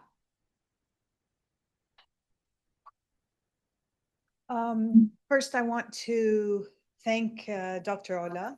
Thank you very much. الوجه واحد. And I want to say hello to Dr. Ahmed. I'm also a Farra from Khan Yunis. And as I was listening to you speak, I figured out how we may be related. So it's nice to meet you virtually. And الوجه واحد, بس I'm going to say in Arabic. As I always say, Allah يسامحنا على عجزنا وقلة قيلتنا. يعني خجلتونا عن جد لأنه حاسين معكم. And as Rachel said in the video, we will keep shouting. That's all we can do as Palestinians and Palestinian supporters in the center of empire. That's all we can do. But we won't stop. My question is Professor Link. This is where I struggle. So the ICC and the ICJ and the intent and the genocide and all those months and years that we have to wait. What is the point if it's not stopping the actual genocide and creating more losses and casualties? You're wondering, so am I. And I'm the lawyer. The big hole in the heart of international law is the inability to impose accountability. That's what makes it different from domestic systems. Domestic courts here in Canada, for example, have access to police to be able to enforce judgments that they have, or you go back to court and they issue, everybody would obey the writ of a court. International courts, like the ICC and the ICJ, depend upon international political cooperation to be able to do that. The ICJ has, I think, 120, the ICC is 125 members to it, which is most of Europe, certainly is Canada. Obviously, big exceptions would be Russia, China, the United States, and Israel with regards to this. So when the ICC issues arrest warrants, it depends upon the member states to fulfill their obligations, having signed onto the Rome Statute, to arrest somebody if they come onto their jurisdiction. That's why we probably won't see Benjamin Netanyahu taking vacations in the Alps anymore, or enjoying tapas in Barcelona. But he did go to Hungary after the arrest warrants were issued, because Viktor Orbán refused to arrest him, and in fact is taking steps now to withdraw the International Court of Justice. And when the International Criminal Court, when the International Court of Justice issued its ruling in July of 2024, and earlier when it issued its ruling in the South Africa case in January of 2024, it depends upon the Security Council to be able to enforce those. But if you have, you know where my story is going, if you have veto-wielding members who refuse to, who will use the veto to block that, then we have a stalemate with respect to international law. On the one hand, we shouldn't be starry-eyed about international law in the sense that it's not going to solve all international problems with respect to this. But we have, when someone says something is illegal, like the Israeli occupation is illegal, that has political and social impact and meaning. People take that seriously. So the ruling from the International Court of Justice in July of 2024 that the Israeli occupation is unlawful and must end, that winds up having meaning. But that then means that we have to act from the bottom up to demand that our governments start putting necessary sanctions on Israel to force it to, because there's not something like two separate regimes there. There's not a Israel behind 1967 borders and what's going on in the occupied territories. What goes going on in the occupied territories, particularly with the settlements, is wholly the creation, support, maintenance, and expansion by the Israeli state of its decision, of its intention to permanently keep the West Bank and isolate Gaza from that and ensure there never will be a Palestinian state. That was the purpose of the Israeli settlements back in the, expressed as early as the late 1970s. So you're probably going to ask me a question as what to be done or with respect to this. But those are the issues we have, which means at the end of the day, any good lawyer will say some of what we have to do has to be in the political realm. Courts can only, at least international courts and international, tribunals can only do so much. They can create the political atmosphere. They can create the legitimacy for saying this is illegal. But then it's in our hands to want to be able to force where we can, and in our case is the leverage in Canada, to say this is illegal. I still have yet to hear any leading member of the Liberal government under Justin Trudeau or under Mark Carney saying this is illegal, because they know the implications of trying to unwind the Canadian relationship with Israel and the occupied territories. I hope I haven't depressed you. I hope I've given you. Dr. Alfara, I see you have come on your video. I don't know if you wanted to just connect on your linkage. That's incredible. مرحبا دكتور. Yes. ما بعرف إذا سمعتني قبل بس أنا كمان من دار الفرة من خان يونس. احنا لنا الشرف. أهلا وسهلا. أنت والله إحنا اللي خجلانين منكم. يسعدك يعني أنا عشان أنا بنت الدكتور منار الفرة. أهلا وسهلا أهلا وسهلا. حصلنا الشرف اليوم إنه يعني كل الموجودين وحضرتك على رأسهم، يعني إلنا الشرف والله، شرف كبير. It's a big honor for me. الله يحفظكم.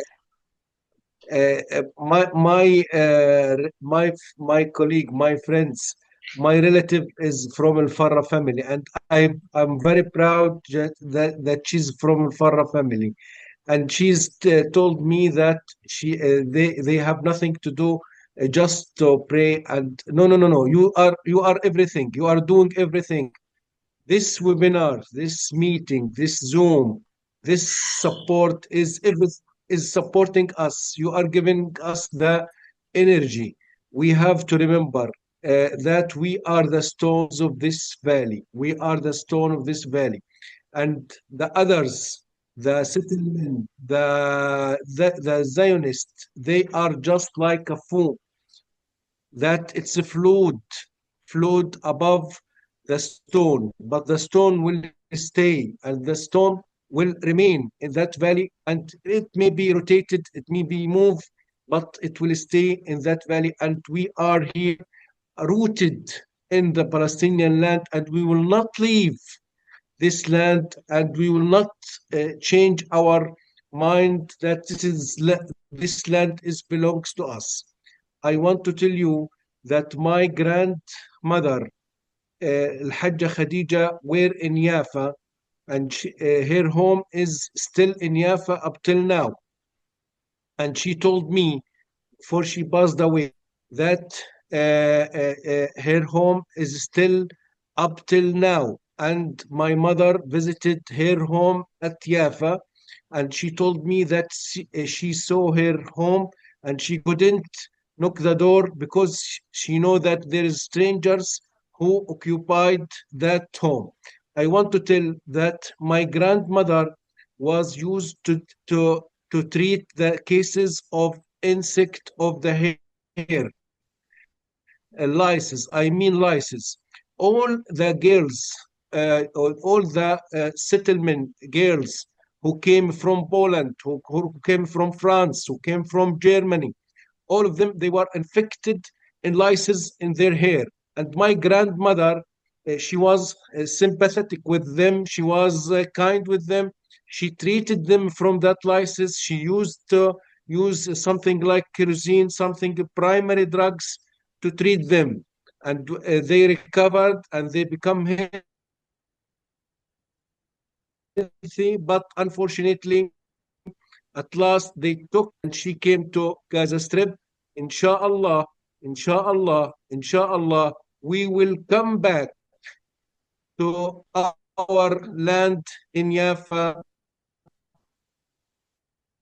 and because Gaza is our land, and that's mean that we are rooted in that area. We will not, if we evacuated from Gaza, okay, we will evacuate it from Gaza, but to Jaffa and Haifa and Akka. My best regards for everyone, for Dr. Manar, and for everyone. Thank you. Thank you for give me this opportunity. Thank you. We have time for another question. If you'd like to approach the mic and ask.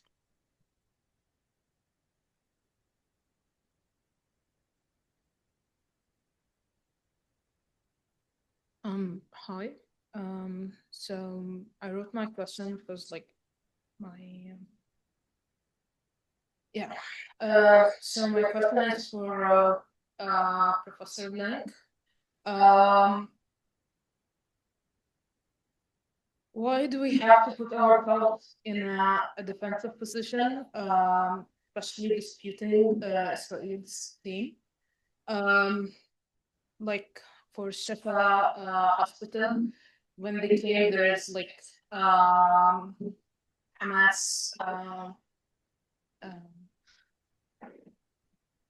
position. Yeah. So if there's civilians in the building, shouldn't Israel be treating them as hostages as well? And they shouldn't be proceeding with whatever forces they are like approaching. So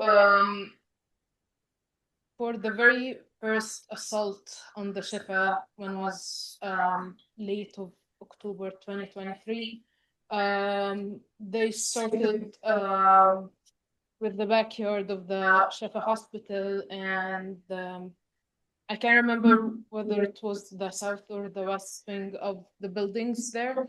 So when they started, they were testing waters if it is acceptable to approach, like to bomb hospitals. So and there were like 500 people died that day. So my question is, why do we have always to be disputing with clearly a very childish claims, and we just don't put like statements like full stop and that's it? This is like shouldn't be acceptable because there are civilians, and we shouldn't be putting pictures of our children and our families to deconstruct the dehumanization that have been going in the last 2 years. So maybe I'm naive, but like shouldn't be any low ground about like Israel be more accountable, especially they are the occupation forces in Gaza. That's the question. You've asked an excellent question with respect to this. And this really goes to the ways in which the Israeli narrative has permeated a lot of Western media discussion, particularly in the first part of the genocide in Gaza. There was initial political sympathy with Israel in the immediate aftermath of October 7th with respect to the Hamas attacks in Israel. and the killing of civilians and then taking of hostages of civilians. And for the first couple of weeks, that narrative rose. And so when Israel would wind up asserting, usually as a means of deflection, that there were terrorists in Nasser hospital or terrorists in the Indonesian hospital or terrorists in Al-Shifa hospital, these, because there was no other means of Western media to get inside and to test that, those would often be repeated in the absence of any other counter narrative that was coming out. And it was only later when it was realizing that the only reporting coming from the other side that was critical of the Israeli, this one side Israeli narrative, was coming from the Palestinian journalists who were there, and that they were actually reporting, for the most part, in a very reliable, responsible, and ethical manner, that those began to be picked up by at least more liberal aspects of the Western media system with regards to this. For the first month or two, Israel had almost a complete domination of the narrative of what was happening in Gaza until there became a realization being raised by civil society, by the Amnesties and Human Rights Watches of this world, by Doctors Without Borders, and by the UN, of the immense civilian destruction going on, and of the extraordinary, I think within 2.5 months, there were close to 25,000 civilians having been killed in Gaza. And there began to be an acceptance of the general reliability of the figures being issued by the Gaza health profession. But there is actually some very good recent reporting. I just read one the other day that focused on Shifa Hospital by a media journalist in the United States who put it in a larger context of the media bias in the global north towards the Israeli narrative and how it slowly became undermined by the counter narrative that began to arise, particularly coming from the UN and these civil society organizations that grew more skeptical of the Israeli narrative, to the point now, I think, where Israel has gone way down in public esteem, public opinion in countries like Canada and countries like the United States. When you have a fairly significant portion of the population in both Canada and the United States, particularly here, who believe that war crimes were committed by Israel. In fact, that genocide was committed by Israel. They're seeing this in part from what the Western organized media allows them, but also they're finding other sources of information as well that contradict or extend upon that kind of narrative. So I think, if you like, we're in a better position now. Israel still has obviously some political sway, particularly with the current administration in the United States. But there's much more skepticism and much more cynicism with respect to Israel and its political leaders, even among American and Canadian Jewish communities with regards to this. So let's not underestimate that how this shift in public opinion has wound up occurring. But yes, the question was, how come they can put out a narrative with respect to Hamas tunnels, terrorists fighting us from the building, and hostages being held in Shifa Hospital and other hospitals, and that's generally accepted until the hard work of undoing that narrative, which takes weeks, sometimes months, winds up occurring. And I think it was because of the initial acceptance and bias naturally towards Israel, and then the acceptance of the narrative of what happened on October 7th.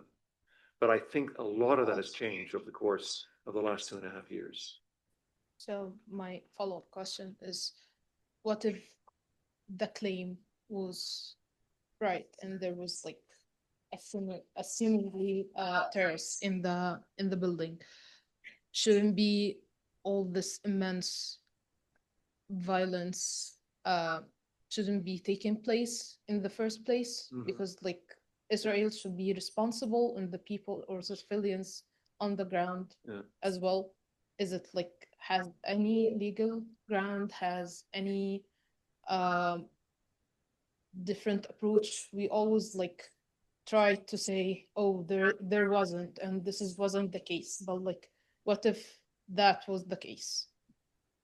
I don't think like people should be killed that way in that many numbers, even if it proved that there was like tunnels under the Sure. But all I'll say is that the heroic reporting of civil society groups, Palestinians and Israeli groups opposed to the genocide, as well as international human rights groups like Amnesty and Human Rights Watch, were the ones, and the United Nations, were the ones who were providing this counter narrative to what was going on in the European and North American media. And that began to sink in because their reporting was much more evidence-based, much more reliable, much more responsible, and much more anchored in international law than what we were hearing from Israel and what was being accepted as taboo by the North American and European medias. So I think we had to change it now.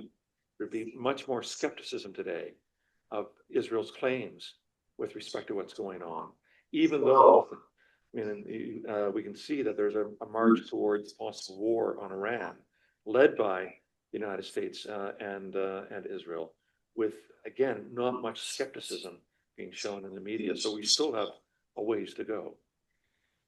So we will have time for follow-up over outside in this space here for those in person.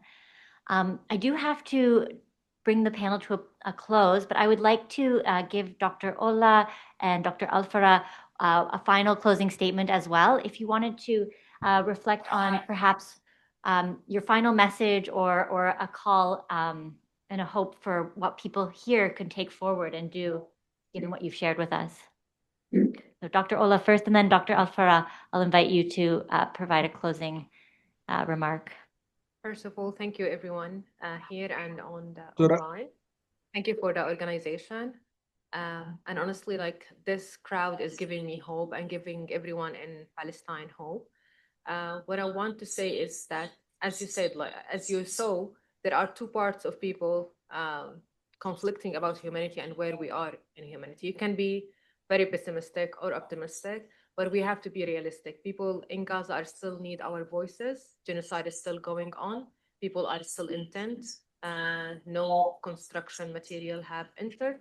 There is no medication. As you see, Israel is preventing any medical organization from coming inside Gaza, and they are putting more and more like obstacles in their way. So we have a right to help these people. Maybe we are not in the helplines anymore, but the catastrophe is still going and still happening. So everyone here has a leverage, and we need to keep them in our prayers and in our mind.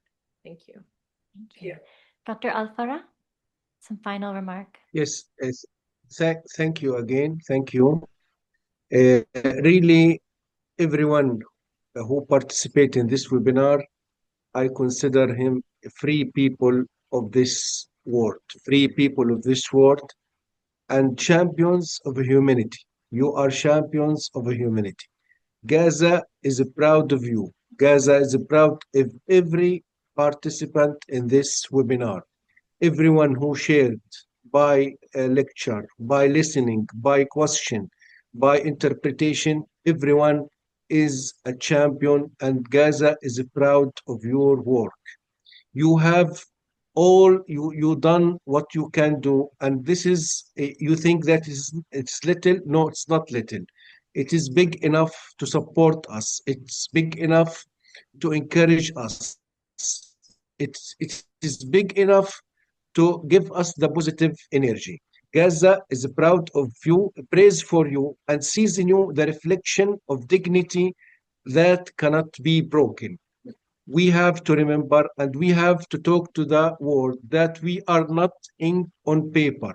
We are a human being. We are deserve a good human life. We deserve to receive our health services.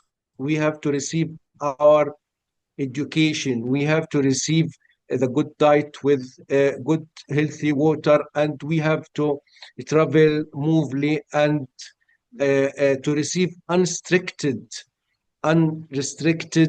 human needs and medical supplies. Thank you for choosing to be witnesses of truth, messengers of humanity, and sails of hope. Thank you that you choose the morality and the right of existence and evidence. This is the right that the Palestinian people deserve, as all the nations deserve. As you can see, we have doctors, we have professors, we have pharmacists, we have all the specialists. Today, a doctor from United States visited us, and we make around in the hospital, in Tahrir Hospital. He saw everything. He saw the challenges, the capability, and the shortage of medical supplies. He saw all the stuff conditions. He told me, lastly, Dr. Ahmed, the Israelian choosing the wrong people to fight against, the wrong people to struggle with. The Palestinian people will not be beaten. They will not give up. They will not surrender. Anyway, they will have to continue, and they continue. Thank you again. Thank you.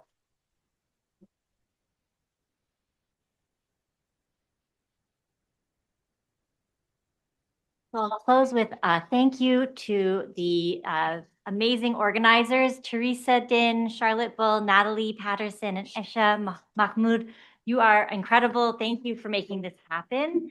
Thank you to the co-organizers of the panel, Imran Ali, Anna Zalik, Dasantila Golemi Kotra. Thank you so much, and to our tech help and those in the building, and to Mary and the Dadalay Institute. And final thank you to our incredible panelists, Dr. Ahmed Al-Farad, Dr. Ola Ziara, and Dr. Michael Link.